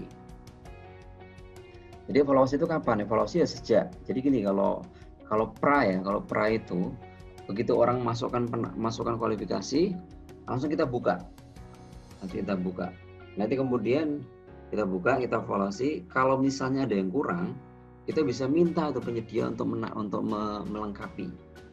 Nah itu pra itu gitu. Pra itu makanya kalau pra kualifikasi kan dokumen yang kurang itu bisa kita minta. Kalau pra, kalau pasca nggak bisa. Kalau pasca begitu kurang gugur gitu kan. Kalau pra boleh. Misalnya evaluasi, misalnya dia kurang tuh NPWP-nya belum diupload misalnya NPWP-nya. Kita minta tuh, Pak ini NPWP-nya kurang Pak, dilengkapi dong. Makanya evaluasinya dilakukan, ini kan beriringan kan. Orang menyampaikan dokumen langsung kita buka. Jadi secepatnya. Karena kalau ada ketentuan 2 hari setelah, jadi paling lambat 2 hari setelah penyampaian dokumen itu harus dievaluasi, itu paling lambat 2 hari. Jadi makanya ya sebaiknya sih begitu masuk evaluasi gitu. Nanti berikutnya kemudian setelah dievaluasi nanti kita tetapkan. Oh yang lolos kualifikasi adalah ABCDE misalnya. Kalau tadi shortlist berarti kalau konsultan ya berarti 3 atau 5 ya. Kalau barang jasa dan konstruksi berarti semuanya. Kalau misalnya ada 100 ya berarti 100. Kemudian sebelum penetapan ada namanya pembuktian kualifikasi. Pembuktian kualifikasi itu maksudnya apa? Pembuktian kualifikasi itu maksudnya jadi sejak Perpres 54 itu kan ada penyederhanaan administrasi. Ada kaidah penyederhanaan administrasi terkait dengan tender atau seleksi ini. Penyederhanaan administrasi itu apa maksudnya? Jadi untuk kualifikasi itu cukup mengisi isian kualifikasi gitu ya. Jadi kalau misalnya mereka mengatakan, saya berpengalaman mengerjakan pekerjaan di STAN tahun sekian. Saya berpengalaman mengerjakan pekerjaan A di Pusdikes AP tahun sekian. Hanya ngisi doang gitu, ngisi. Kemudian saya punya NPWP. Kemudian hanya ngupload dokumen gitu kan, ibaratnya kan scanan gitu kan. Atau saya punya tenaga kerja lulusan teknik mesin, nah, itu kan mesin. Nah kita kan hanya portofolio aja kan, belum ada dokumen pembuktiannya kan. Nah, kalau dulu kan enggak, dulu waktu zaman waktu masih Kepres 80 ya. Dulu kalau orang ikut tender itu penawarannya itu sekepok, dokumen penawarannya itu tebel banget. Karena apa? Karena dia melampirkan pendukung-pendukungnya. Jadi kalau misalnya dia mengatakan, saya berpengalaman di STAN tahun sekian, maka dia akan melampirkan serah terimanya, akan melakukan kontraknya gitu kan, yang membuktikan bahwa dia pernah melakukan pekerjaan di tempat A. Sehingga kan tebel banget kan, akan semakin tebel gitu kan. Nah kalau sekarang kan enggak, cuman isian doang, isian kualifikasi. Nah karena cuman isian kualifikasi, nah kemudian nanti ada pembuktian gitu kan, pembuktian kualifikasi. Nanti kita buktikan tuh, bener nggak yang dia tulis itu gitu kan. Kalau misalnya dia bohong, maka kita blacklist dia. Kalau dia bohong gitu kan. Kita buktikan. Pembuktian itu bagaimana ya? Kita undang dia ke kantor kita, kemudian kita minta mereka membawa dokumen-dokumen aslinya. Kita bisa konfirmasi, kita bisa juga telepon ke penerbit dokumen itu siapa, kita konfirmasi bener nggak dokumen ini gitu kan. Nah itu namanya pembuktian kualifikasi. Berikutnya penetapan pengumuman hasil. Ya, kalau udah dievaluasi kualifikasi, kemudian kita umumkan tuh. Nanti, setelah diumumkan ada namanya sanggah kualifikasi. Sanggah kualifikasi itu maksudnya gini, orang yang merasa mereka merasa bahwa mereka dirugikan gitu ya, mereka bisa menyanggah sanggah kualifikasi. Kita kasih waktu, ini berapa, 5 hari. Ini udah paten tuh. Minimal 5 hari. Maksimal ya emang nggak tentukan, tapi namanya sanggah itu ya jangan lama-lama gitu kan. Kita ambil 5 hari saja. Kalau sanggahnya semakin lama kan semakin capek gitu, semakin ribet kan. Nah, tapi nggak boleh kita kurangi juga gitu kan, minimal 5 hari. Nah, kemudian berikutnya setelah tahapan sanggah kualifikasi ya, berikutnya adalah undangan. Undangan itu apa maksudnya? Undangan itu maksudnya adalah kita mengundang penyedia yang lolos kualifikasi, kita kasih undangan. Undangan itu tujuannya apa? Tujuannya adalah biar dia itu mengambil dokumen dokumen yang nanti mereka pakai untuk menawarkan barang jasanya. Jadi kita undang. Jadi kan kalau pra itu kan berarti kita menjelaskan penyedianya dulu. Oh, udah lolos tuh, penyedianya udah bagus. Sekarang Bapak ini sekarang penyedianya suruh nawarin barang jasanya gitu kan. Maka kita kasih undang. Berikutnya nanti mereka akan mengambil dokumen tendernya, dokumen seleksi atau dokumen tendernya ya. Yang isinya apa? Isinya adalah persyaratan-persyaratan untuk menawarkan barang jasa kepada kita. Mereka unduh. Nah, berikutnya setelah diunduh, kita kasih namanya pemberian penjelasan lagi, unwizing. Unwizing itu adalah paling cepat ada hari keempat. Hari keempat ya. Hari keempat sejak undangan. Jadi undangannya kapan? Hari keempat, berarti baru unwizing, pemberian penjelasan. Nanti mereka bisa nanya-nanya berbagai macam terkait dengan barang jasanya di sini di unwizing. Ini juga sama, online juga, tanpa tatap muka ya, online. Berikutnya setelah mereka jelas baru memasukkan dokumen. Mereka mulai memasukkan dokumen penawarannya kan. Ini masukkan dokumen itu nggak ditentukan batas waktunya. Yang penting ya kita mengalokasi waktu yang cukup lah bagi penyedianya. Kemudian berikutnya pembukaan dokumen. Nah, ini kalau 2 file ya. Kalau 2 file berarti kan kita buka dulu file pertama, kita unduh file pertama, kita buka gitu kan. File pertama itu kalau 2 file. Lalu kita evaluasi file pertamanya ya, administrasi teknis kita evaluasi. Kemudian kita umumkan nanti yang di pengumuman itu intinya adalah siapa saja yang boleh memasukkan file keduanya, gitu kan. Nanti kemudian masukkan file kedua. Nanti berikutnya kita evaluasi harganya. Tadi file kedua kan cuma terkait harga kan. Kemudian kita tetapkan pemenangnya. Nanti sama, kita kasih masa sanggah lagi nih. Ada masa sanggah. 5 hari juga. Jadi mereka kalau nggak puas bisa menyampaikan sanggah gitu. Sanggah kita kasih kesempatan 5 hari. Nanti kalau konstruksi ada sanggah banding. Khusus konstruksi kan. Khusus konstruksi ada sanggah banding. Jadi setelah sanggah ada sanggah banding. Berapa hari? 5 hari juga. Tapi kalau orang menyampaikan sanggah banding berarti harus ada jaminan sanggah banding.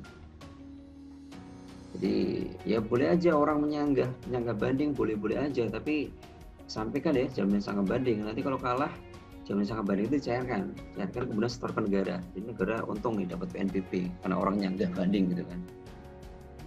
Kemudian ya udah kalau udah sanggah banding, misalnya sanggah bandingnya ditolak gitu kan, atau nggak ada orang menyanggah banding, maka ya berikutnya adalah pelaksanaan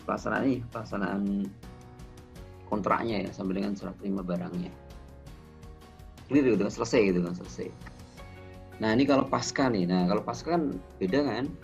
Kalau pra itu kan kualifikasi dulu baru penawaran gitu kan.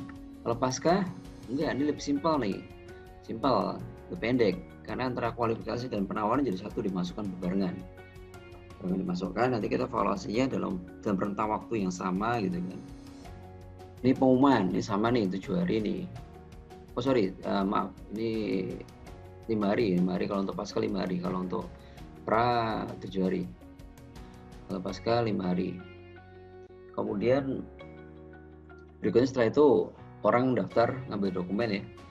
Kapan ya? 1 hari ini apa? Ya intinya dikasih waktu yang ini ya. Beda sama di pasca ya. Di pra ya. Jadi mendaftar mengambil dokumen, kemudian unwitting hari ketiga nih. Jadi agak berbeda dengan di pasca. Kalau di pra tadi ini unwitting tadi hari keempat ya, itu hari keempat nih. Kalau untuk pasca nih paling cepat ya, hari ketiga nih. Berikutnya orang menyampaikan dokumen penawaran. Kemudian berikutnya kita buka. Kalau 2 file berarti ya sama ya, file 1 dulu kita buka. Kemudian dievaluasi administrasi teknisnya. Ini waktu evaluasinya bebas saja mau berapa hari ya. Mau 5 hari juga boleh, tergantung pokjanya aja.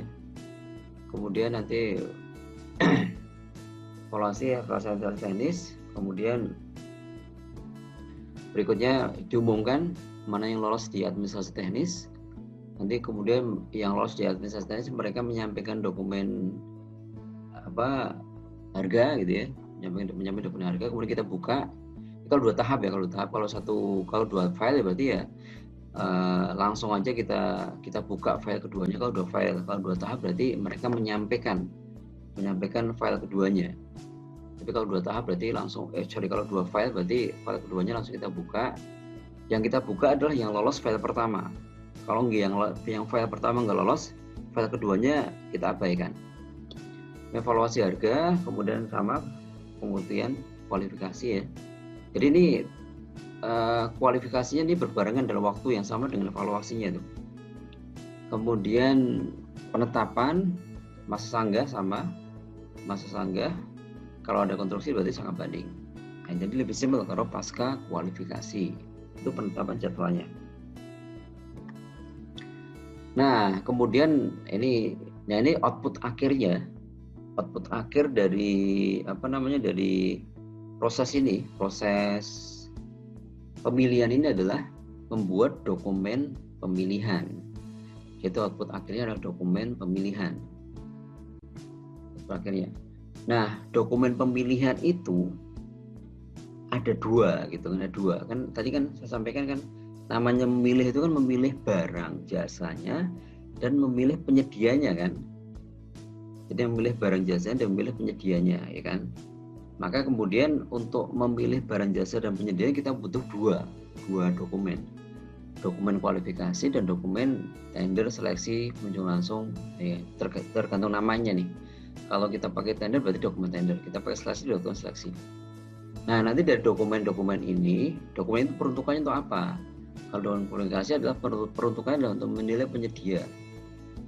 Menilai kualifikasi penyedia. Penyedia itu kemampuan usahanya penyedianya.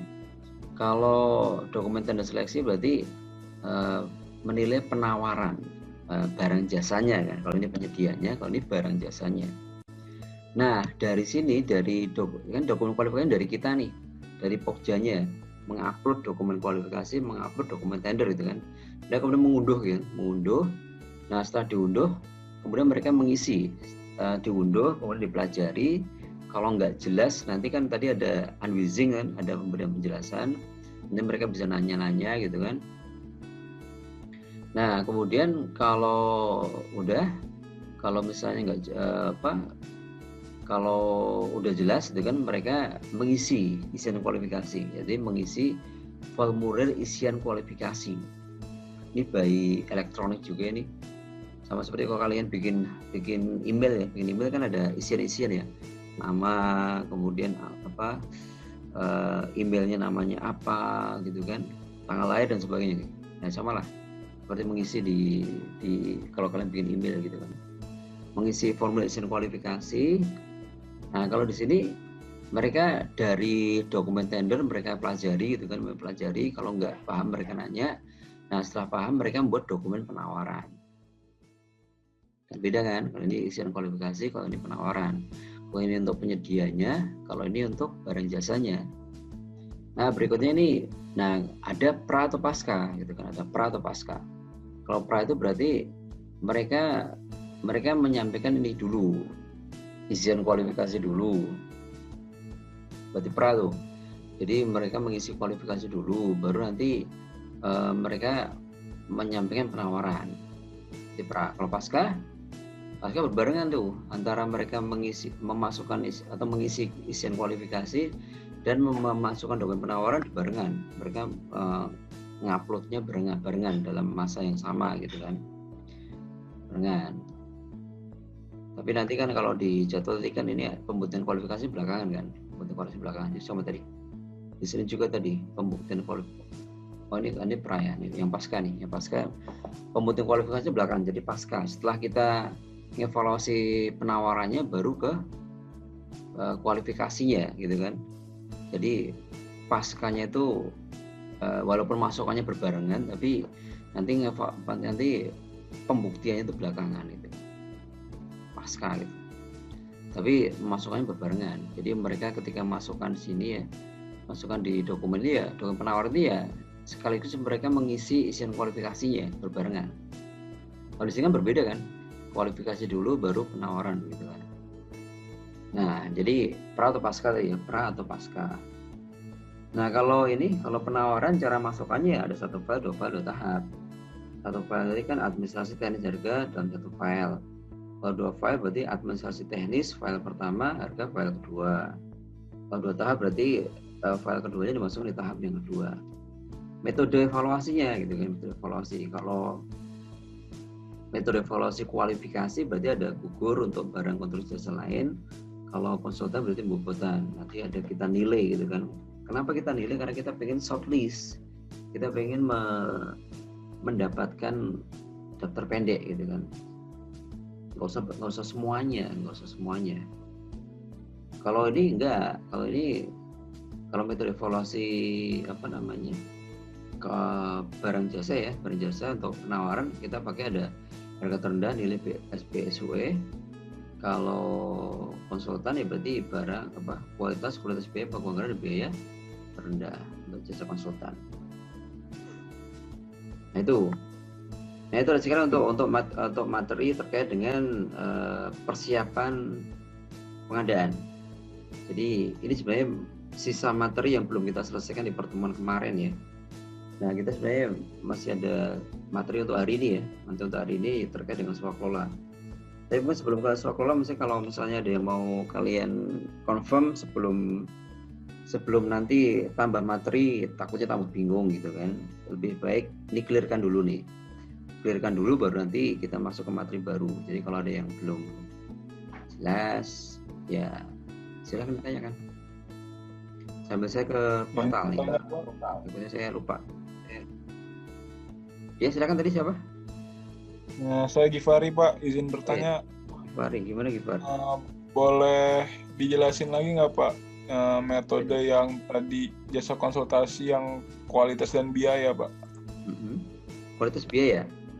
Metode perhitungannya bisa dijelasin lagi nggak Pak? Oh, kualitas biaya. Pak. Oke, jadi sebenarnya Gifar, kualitas biaya itu sebenarnya sama seperti nilai ya sebenarnya. Kayak kita ke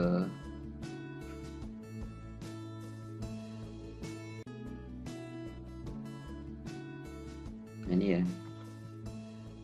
Jadi Gifar sebenarnya ini sama nih, antara nilai sama kualitas biaya itu sebenarnya sama. Jadi kita menilai pada aspek teknis dan aspek harga. Aspeknya harga. Cuman bedanya di bobotnya saja, gitu, di bobotnya saja. Kalau di nilai kan, di metode nilai untuk barang jasa dan konstruksi kan harga itu kan tinggi kan bobotnya. Kalau di konsultan kan nilai yang bobot tingginya di teknisnya. Nah, jadi contohnya misalnya gini ya. Ini misalnya nilai teknisnya 75. 75 itu dari apa ya? Ini dari dari kriteria yang kita tentukan. Kriterianya dapatlah nilainya 75 gitu kan. Kalian nggak usah berpikir 75 dapat dari mana. Ini udah berarti udah data matangnya gitu kan, data matangnya. Dapatlah 75 gitu kan. 75, oh passing grade-nya 60 ya. Berarti kan dia lolos kan, pasti kan minimal kan harus memenuhi passing grade kan. Dia lolos tuh. Kemudian berarti nilainya 75. Berarti nilai teknisnya berapa? Misalnya bobotnya 80% ya. Jadi 80% ya 75. 60 lah gitu kan. 80% dari 75, 60. Kemudian ini juga sama, ini 80% dari 70 berarti 56. Kan bobotnya 80 kan. Kan nilai teknis itu kan nilai teknis kali bobot teknis kan. Nilai teknisnya 75, bobot teknisnya 80%, 60 gitu kan. Harus sekian-sekian lah gitu kan. Nah ini si E nggak kita evaluasi karena kan ini nggak lolos kan, passing grade-nya di bawah. Dia di bawah passing grade kita, berarti nggak lolos tuh. Nah kemudian di harga juga sama. Harga adalah nilai harga gitu kan, nilai harga kalikan bobot harga gitu kan, nilai harga kali bobot harga.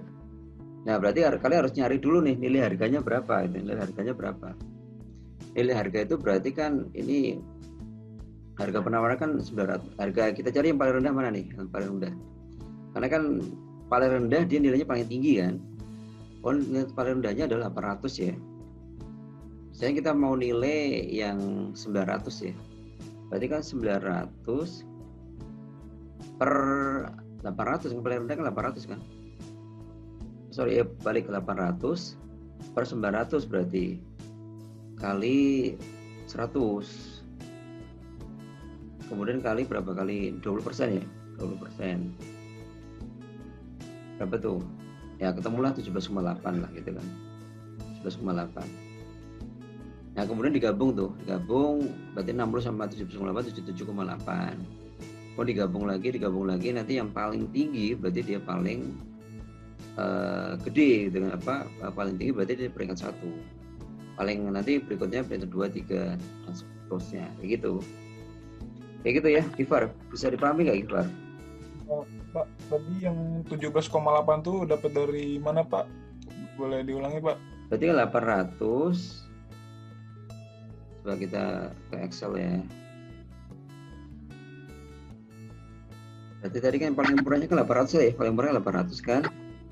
Misalnya dari 900 ya, yang kita nilai ini kan penawarannya CV apa tadi? CVA misalnya. Ini yang paling rendahnya, terendahnya ya. Terendahnya 800 kan. Berarti kan dia terendah dulu nih, terendah. Berarti 800 per 900 gitu kan. Ini 800 juta atau berapa tadi ya? 8 miliar atau ya, oke nanti kita lihat. Kemudian ini kita kalikan, jadi nilai terendah jika nilai yang kita bagi ya, apa yang kita cari ya, kita kalikan 100, dan kita kan 100.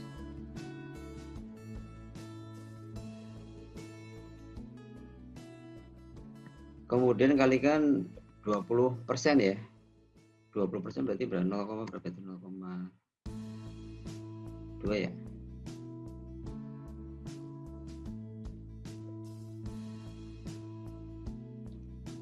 (17,7) oh 17,7 ya, sorry, bukan 18,7 ya.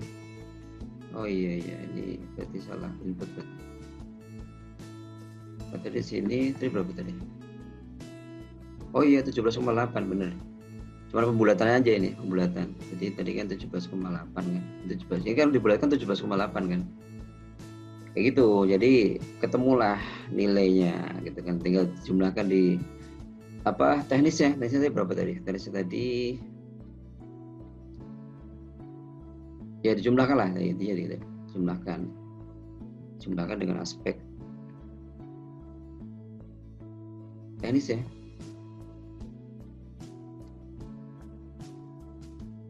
Nah 17,8 kan, 17,7 tadi dibulatkan 17,8 kan, ke atas 77,8. Nah kayak gitu. Udah paham, Gifar? Siap, Pak. Udah paham, Pak. Makasih, Pak. Siap. Oke, udah cukup jelas ya. Kalau sudah cukup jelas berarti kita masuk ke materi hari ini gitu kan. Jadi kita tadi belum bahas materi hari ini tuh. Masih materi tentang materi kita minggu kemarin gitu kan. Kita coba bahas materi pertemuan kita di saat ini yaitu terkait dengan swaklola. Mas Ben itu terkait dengan pelaksanaan swaklola. Saya dulu.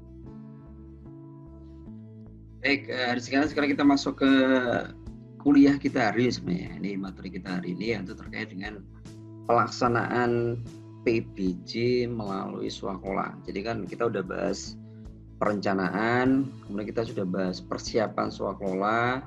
Nah, sekarang kita bahas bagaimana pelaksanaan swakolanya. Tahapan ketiga dari pengadaan barang jasa melalui swakelola.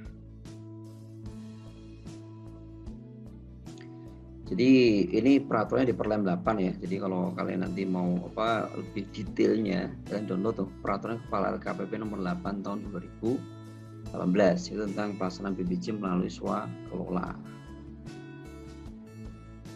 Nah, ini mengingatkan berkali ya tentang tahapan-tahapan swakelola ya. Jadi kita sudah bahas tuh sampai dengan persiapan ya. Perencanaan swakelola, perencanaan swakelola apa dilakukan? Penetapan tipe gitu kan. Ini dilakukan kapan? Kan sebelum tahun anggaran ya. Ini penetapan tipe, kemudian spesifikasi, RAB-nya. Jadi penetapan tipenya, tipe swakelola yang mana nih gitu. 1, 2, 3 atau 4.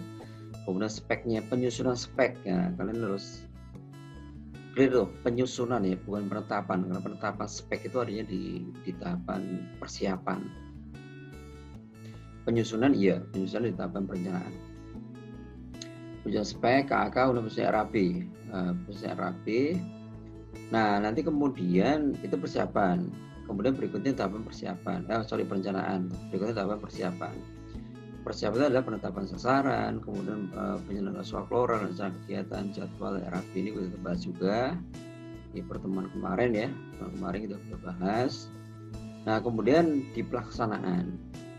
Pelaksanaan itu ya intinya adalah kan melaksanakan rencana kerja yang dibuat oleh tim persiapan gitu. Tim persiapan kan dia membuat rencana kan, rencana kegiatan gitu kan. Nah, udah pelaksanaan berarti yang melaksanakan rencana gitu kan. Saya beri contoh realnya di kantor saya bisa diganti Pusdiket AP. Diklat itu kan swakelola oleh Pusdiket AP kan. Swakelola tipe 1 dilakukan sendiri oleh Pusdiket AP. Nah, tim persiapan itu dilakukan oleh bidang renbang di tempat saya ada bidang renbang. Bidang perencanaan pengembangan diklat renbang dik gitu kan. Dia membuat perencanaan. Jadi seperti kalau saat ini teman-teman di Renbang sibuk perencanaan diklat tahun depan. Jadi tahun depan kita mau melakukan diklat apa saja, kemudian bagaimana kurikulumnya, kemudian bahan ajarnya bagaimana, kapan waktunya, itu dibuat perencanaan. Nanti kemudian outputnya adalah KAK swakelola tuh, dokumen persiapan diwujudkan dalam bentuk KAK swakelola. Nah, kemudian nanti di tahapan pelaksanaan ngapain ya? Tahapan pelaksanaan adalah melaksanakan rencana kerja yang sudah dilakukan di awal, yang sudah dipersiapkan oleh tim persiapan ya. Tim persiapan sudah membuat perencanaan, yang kemudian didokumentasikan dalam KAK swakelola, kemudian dilakukanlah di tahapan pelaksanaan rencana kerja. Kemudian kalau misalnya dalam swakelola itu membutuhkan barang atau jasa, maka di tahapan itu juga dilakukanlah pengadaan barang untuk pendukung swakelolanya gitu kan. Contohnya kalau di kami kan diklat kan berarti kita butuh apa? Oh, kita butuh waktu masih klasikal ya. Berarti kita butuh catering gitu. Kita butuh laundry gitu kan, untuk catering, untuk laundry dan sebagainya, untuk peserta diklat gitu kan. Jadi nanti di tahapan pelaksanaan juga melakukan pengadaan untuk jasa laundrynya, jasa cateringnya gitu kan.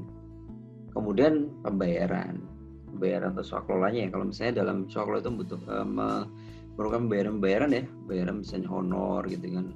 Ya mungkin dilakukanlah di tahapan pelaksanaan. Kemudian berikutnya ada tahapan pengawasan dan pelaporan kan. Pengawasan pelaporan itu berarti ini tugasnya tim pengawas gitu kan, tugasnya tim pengawas. Jadi dia ngapain ya? Berarti dia mengawasi proses itu kan, nanti dia akan melaporkan pada PPK ketika misalnya ada penyimpangan gitu kan, dia melaporkan pada PPK untuk mengambil tindakan lebih awal. Jadi kalau misalnya ada ibaratnya misalnya internal kontrol lah gitu, internal kontrol di swakelolanya itu tim pengawas.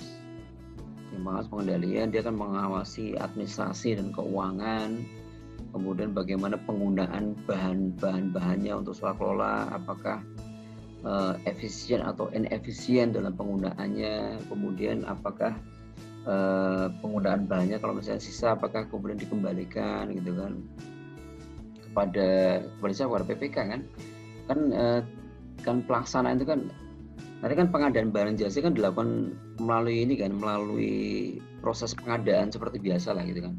Jadi kalau pengadaan harus dengan tender berarti ya untuk mengadakan bahan jasa itu kan pakai tender gitu kan, pakai tender. Nanti kalau udah dapat barangnya baru dikasihkan pada tim pelaksana. Jadi tim pelaksana itu nggak bisa dia melakukan pengadaan barang jasa, nggak bisa. Dia hanya menyampaikan pada PPK kebutuhannya. Nanti kemudian PPK akan melakukan proses pengadaan barangnya. Contoh seperti saya berikan contoh diklat itu kan, diklat itu kan dilakukan oleh, kalau di tempat saya kan bagian penyelenggaraan, bidang penyelenggaraan yang melakukan diklat, yang melaksanakan diklat. Jadi dia mengorganisir diklat, yang melakukan yang ibaratnya yang menyambut peserta diklat, kemudian yang melayani peserta diklat itu kan bagian penyelenggaraan. Tapi kan dalam swakelola diklat kan itu kan butuh konsumsi gitu kan. Nah untuk pengadaan konsumsinya itu tidak dilakukan oleh bagian penyelenggara, tapi bagian penyelenggara nanti menyampaikan, tapi tanggal sekian kita butuh konsumsi untuk diklat. Nanti kemudian PPK nanti akan membuat spesifikasi, kan membuat spek untuk konsumsi diklat itu. Dia akan membuat spek. Nanti kemudian sama seperti proses tadi, seperti yang kita bahas tadi, dia membuat spek, membuat HPS, membuat rancangan kontrak, gitu kan. Nanti kemudian diberikan kepada Pokja atau PP. Pokja PP akan melakukan proses pemilihan, nanti mendapatkan penyedia, nanti kemudian dikembalikan lagi ke PPK. PPK nanti melakukan kontrak, nanti dapatlah barang jasanya selesai. Nah, barang jasa kemudian diberikanlah pada tim pelaksana gitu kan untuk digunakan dalam proses swakelola itu.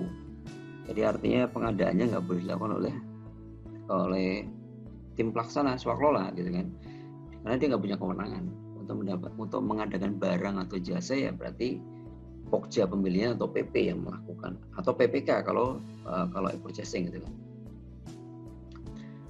Nah kemudian jadi tadi kita bahas di pengawasan ya. Jadi nanti si pelaksana tadi begitu dapat bahan digunakan dilaporkan tuh. Jadi bagian yang diawasi oleh tim pengawas bagaimana penggunaan barang jasanya, efisien enggak gitu kan. Efisien atau enggak. Pengawasan pengendalian.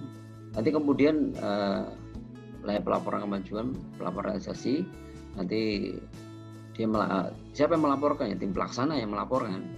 Tim pelaksana yang memberikan pelaporan kemajuan, pelaporan realisasi kepada siapa? Kepada PPK. Melaporkan. Nanti terakhir ya nanti ada penyerahan hasil pekerjaan. Jadi kalau udah selesai semuanya, nanti kemudian diserahkan pada siapa? Pada PPK. Nanti PPK kemudian menyerahkan nanti kita bahas kepada KPA. Nah sekarang kita coba bahas nih untuk pelaksanaan swakelola berdasarkan tiap tipe. Jadi pelaksanaan swakelola itu yang dilakukan berdasarkan tipe masing-masing nih gitu kan. Kalau tipe 1 ya berarti yang melaksanakan berarti kan semuanya di Satker gitu kan. Tipe 2 berarti ya yang melaksanakan adalah si KLPD lain gitu kan. Tipe 3 berarti Ormas gitu kan. Tipe 4 berarti Pokmas masyarakat. Tipe 1, 2, 3. Jadi pelaksanaannya berdasarkan pada tipe masing-masing. Kemudian ini review saja sebenarnya kan. Kalian udah pelajari ya, ini sekedar review saja ini. Nah, nah sekarang pelaksanaan tipe 1. Jadi PA-KPA dapat menggunakan pegawai KLPD dan atau tenaga ahli. Jadi artinya kalau misalnya menggunakan tenaga ahli boleh gitu kan, tapi tidak boleh melebihi 5% dari jumlah tim pelaksana gitu kan. Nah, di sini yang menarik ini kan. Yang menarik kan di sini ada tim swakelola, ada PJPHP, BAP, ada PPK, 2 KBBJ kan. Artinya tadi kan saya sampaikan tadi. Jadi kalau misalnya ini dalam penyelenggaraan swakelola itu butuh barang atau jasa, ya berarti nanti diproses oleh PPK, diproses oleh UKBBJ atau PP, nanti kemudian ada PJPHP di situ. Jadi organisasi swakelolanya tetap ada UKBPJ, tetap ada PPK, tetap ada PJPHP, PPHP. Nah, kemudian ada tim persiapan dan sebagainya. Kemudian pengguna tenaga tidak boleh melebihi jumlah tim pelaksana. Jadi kalau misalnya dalam swakelola itu membutuhkan orang lain, tidak boleh lebih 5%. Nah ini kan dalam hal dibutuhkan alat material melalui penyedia, maka pengadaan dilakukan sesuai dengan ketentuan dalam Perpres. Jadi kalau misalnya dalam pengadaan itu butuh konsumsi gitu kan, maka kemudian konsumsi dilakukan pengadaannya sesuai dengan Perpres. Dengan apa? Ya bisa dengan purchasing, bisa dengan pengadaan langsung, bisa dengan penunjukan langsung, bisa dengan tender cepat, bisa dengan tender. Itu mekanisme yang kita bahas tadi. Kemudian PJPHP memperlakukan pemeriksaan administrasi terhadap hasil pekerjaan swakelola yang akan diserahkan. Jadi sama kan? Jadi PJPHP juga sama nih. Dia akan memeriksa juga terhadap pekerjaan swakelola yang akan diserahkan. Jadi PJPHP kan prosesnya bekerjanya kan setelah sudah selesai semuanya, gitu kan? Kemudian diserahkan pada KPA, nanti KPA meminta PJPHP. Kemudian untuk tipe 2, nah ini yang kalau tipe 2 maka ada MOU. Kan berbeda kan, kalau tipe 1 kan nggak ada MOU, karena tipe 1 kan semuanya di KLPD kan. Kalau tipe 2 kan ada MOU tuh kan. Maka pelaksanaan swakelola dilakukan MOU terlebih dahulu. MOU itu antara siapa? Antara PA-KPA PJA, penanggung jawab anggaran, dengan pimpinan KLPD, pimpinan instansi Kementerian Lembaga Perangkat Daerah. Jadi MOU nanti berdasarkan MOU nanti ditindaklanjut dengan kontrak swakelola. Di MOU kemudian kontrak swakelola. Kontrak swakelola berarti apa ya? PPK. Jadi kontrak bukan PA-KPA, tapi yang kontrak atau PPK. PPK dengan siapa? Dengan tim pelaksananya. Oke, kemudian dalam hal ini sama ya. Nah, dalam hal pelaksanaan swakelola tipe 2 tidak mampu melaksanakan PBJ, maka dapat kontrak terpisah dengan PPK. Jadi misalnya gini nih, misalnya di KLPD itu mereka belum punya UKBPJ, atau misalnya PP-nya nggak sanggup misalnya gitu kan. Ya maka nanti untuk pengadaan barang jasa dilakukan tersendiri di sini di KLPD PJA. Nanti dilakukan kontrak sendiri di KLPD PJA. Nanti kalau udah dapat barang jasanya baru diserahkanlah pada tim pelaksananya gitu kan. Tapi kalau misalnya mereka mampu, maka bisa nih kontraknya jadikan satu. Kontraknya jadi satu termasuk dalam pengadaan barang jasanya. Jadi tergantung nih, kalau mereka mampu kontraknya jadi satu semuanya termasuk pengadaan barang jasanya, nggak cuma swakelolanya doang gitu kan. Tapi kalau nggak mampu maka dibikin kontrak terpisah gitu kan. Di tipe 3 itu ini sama lah, ada MOU, ada kontrak swakelola. Cuman kalau ini kan kepada ormas ya, ormas. Tadi kan pada KLPD. Ini sama nih. Ini juga sama, kalau nggak mampu maka kontrak terpisah, ini sama. Saya pikir ini nggak ada masalah. Tipe 4 juga sama, ada MOU dulu. Nah ini perbedaannya, kalau di sini kan kontrak swakelolanya kan dengan bisa ke pengurus ormas atau yang dikuasakan ya selaku. Jadi bisa ke pimpinan ormas atau ke pengurus ormas kontraknya. Kalau dia dikuasakan oleh pimpinan ormasnya kontrak swakelolanya. Kalau ini kepada pimpinan Pokmasnya, jadi MOU kepada penanggung jawab Pokmas. Kemudian kontraknya kepada pimpinan Pokmas. Jadi pimpinan Pokmas ini nanti kemudian mengangkat mengangkat tim persiapan, tim pelaksana, tim pengawas. Itu pimpinan Pokmasnya. Kontrak ini sama ya, ini sama, kalau butuhkan barang jasa maka sesuai dengan ketentuan. Kalau nggak mampu maka kontrak terpisah gitu kan.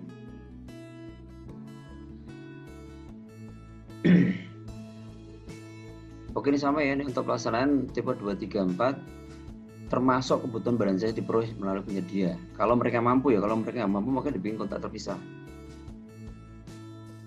Nah, kemudian ini sebenarnya secara rinci seperti ini sebenarnya pelaksanaan itu. Tim pelaksanaan melaksanakan swakelola sesuai dengan jadwal. Kemudian tim pelaksanaan itu juga menyusun laporan gitu ya, laporan terkait penggunaan tenaga. Jadi dia melaksanakan swakelola, membutuhkan barang jasa, nanti mereka juga harus menyusun laporan penggunaan tenaga kerja, penggunaan barang jasanya, Jadi kalau misalnya ada, jangan sampai dari PPK menyampaikan ada 10 barang gitu kan, yang digunakan 5. Nah, yang 5 ternyata harusnya dikembalikan ke PPK kan, kalau nggak dipakai kan. Tapi ini kemudian dibawa pulang sama panitianya, sama tim sekolahnya kan nggak boleh juga. Kemudian tim pelaksana menyusun laporan dan dokumentasi swakelolanya setiap tahapan gitu kan. Nanti di situ ada pembayaran swaklola, serah terima swaklola. Kemudian cara pembayaran ini apa namanya? Sudah ketentuan. Jadi Perpres nggak ngatur pembayaran. Kalau pembayaran kan diatur di PMK kan. Perpres cuma mengatakan pembayaran swaklola dilakukan sesuai dengan ketentuan peraturan perundang-undangan. Jadi ya pembayarannya bisa dengan UP, bisa dengan LS gitu kan. Tergantung ini ya metode pembayarannya. Jadi Perpres nggak ngatur terkait dengan pembayaran. Nah, kemudian pengawasan ya intinya pengawasan itu adalah untuk mengecek terkait dengan pelaksanaan pekerjaannya gitu kan. Ini tugasnya tim pengawas, menganalisis status perkembangan swaklola, ada nggak penyimpangan dalam swaklola itu gitu kan. Jadi kalau di Pusdiklat gitu kan, jadi di tim ini berarti di bagian evaluat gitu kan. Jadi apakah kompetensi yang ditetapkan di awal itu apakah terpenuhi atau enggak, itu bagian evaluasi gitu kan. Menganalisis mengambil tindak lanjut kejadian isu yang atau penyimpangan lah nanti dilaporkan pada PPK ya. Kemudian pelaporan secara berkala, ini siapa yang melakukan? Tim pelaksana kan. Tim pelaksana melakukan pelaporan gitu kan, pelaporan pada PPK, pelaporan pelaksanaan pekerjaan, penggunaan keuangan gitu kan. Kemudian, terakhir ya penyerahan hasil pekerjaan ya. Kalau udah selesai semuanya, penyerahan. Jadi tim pelaksana menyerahkan kepada PPK dengan berita acara serah terima. Jadi ini serah terima seperti ini ya. Jadi dari tim pelaksana menyerahkan kepada PPK ya. Ini laporan ya, ada laporan berkala. Laporan itu bisa laporan mingguan, laporan harian, mingguan, bulanan gitu, laporkan pada PPK. Nanti kalau udah selesai nanti ada serah terima DAST gitu. Jadi ada ini pelaporan, ini serah terimanya. Nah, nanti tim pengawas itu dia melakukan verifikasi nggak cuman pelaksanaan swakloanya tapi juga terkait dengan keuangan. Jadi dia melakukan pengawasan teknis pelaksanaan dan administrasi keuangannya. Itu yang dilakukan pengawasan oleh tim swaklolanya, tim pengawasnya. Jadi nggak cuma teknis swaklolanya tapi juga administrasi keuangannya. Nah, nanti kalau misalnya ada penyimpangan maka sampaikan pada PPK sebagai bentuk pengendalian internal swaklola tersebut. Nah, kalau sudah selesai semuanya, PPK nanti menyerahkan pada PAKPA. Nanti PAKPA menugaskan PJPAP untuk memeriksa administrasi. Nah, itu swaklola. Oke. Demikian dari sekalian ya. Paskan. Baik, mungkin ini demikian ada sekalian materi kita di malam hari di pertemuan kita ya. Jadi pertemuan kita kan sebenarnya kita bahas swaklola. Karena materi swaklola itu nggak begitu banyak sebenarnya. Jadi dan kebetulan materi persiapan pun juga belum selesai, jadi kita selesaikan semuanya dan berarti selesai semua materi kita untuk sampai dengan pertemuan 9 kali ini. Demikian dari sekalian, terima kasih banyak dan stay healthy dan assalamualaikum warahmatullahi wabarakatuh.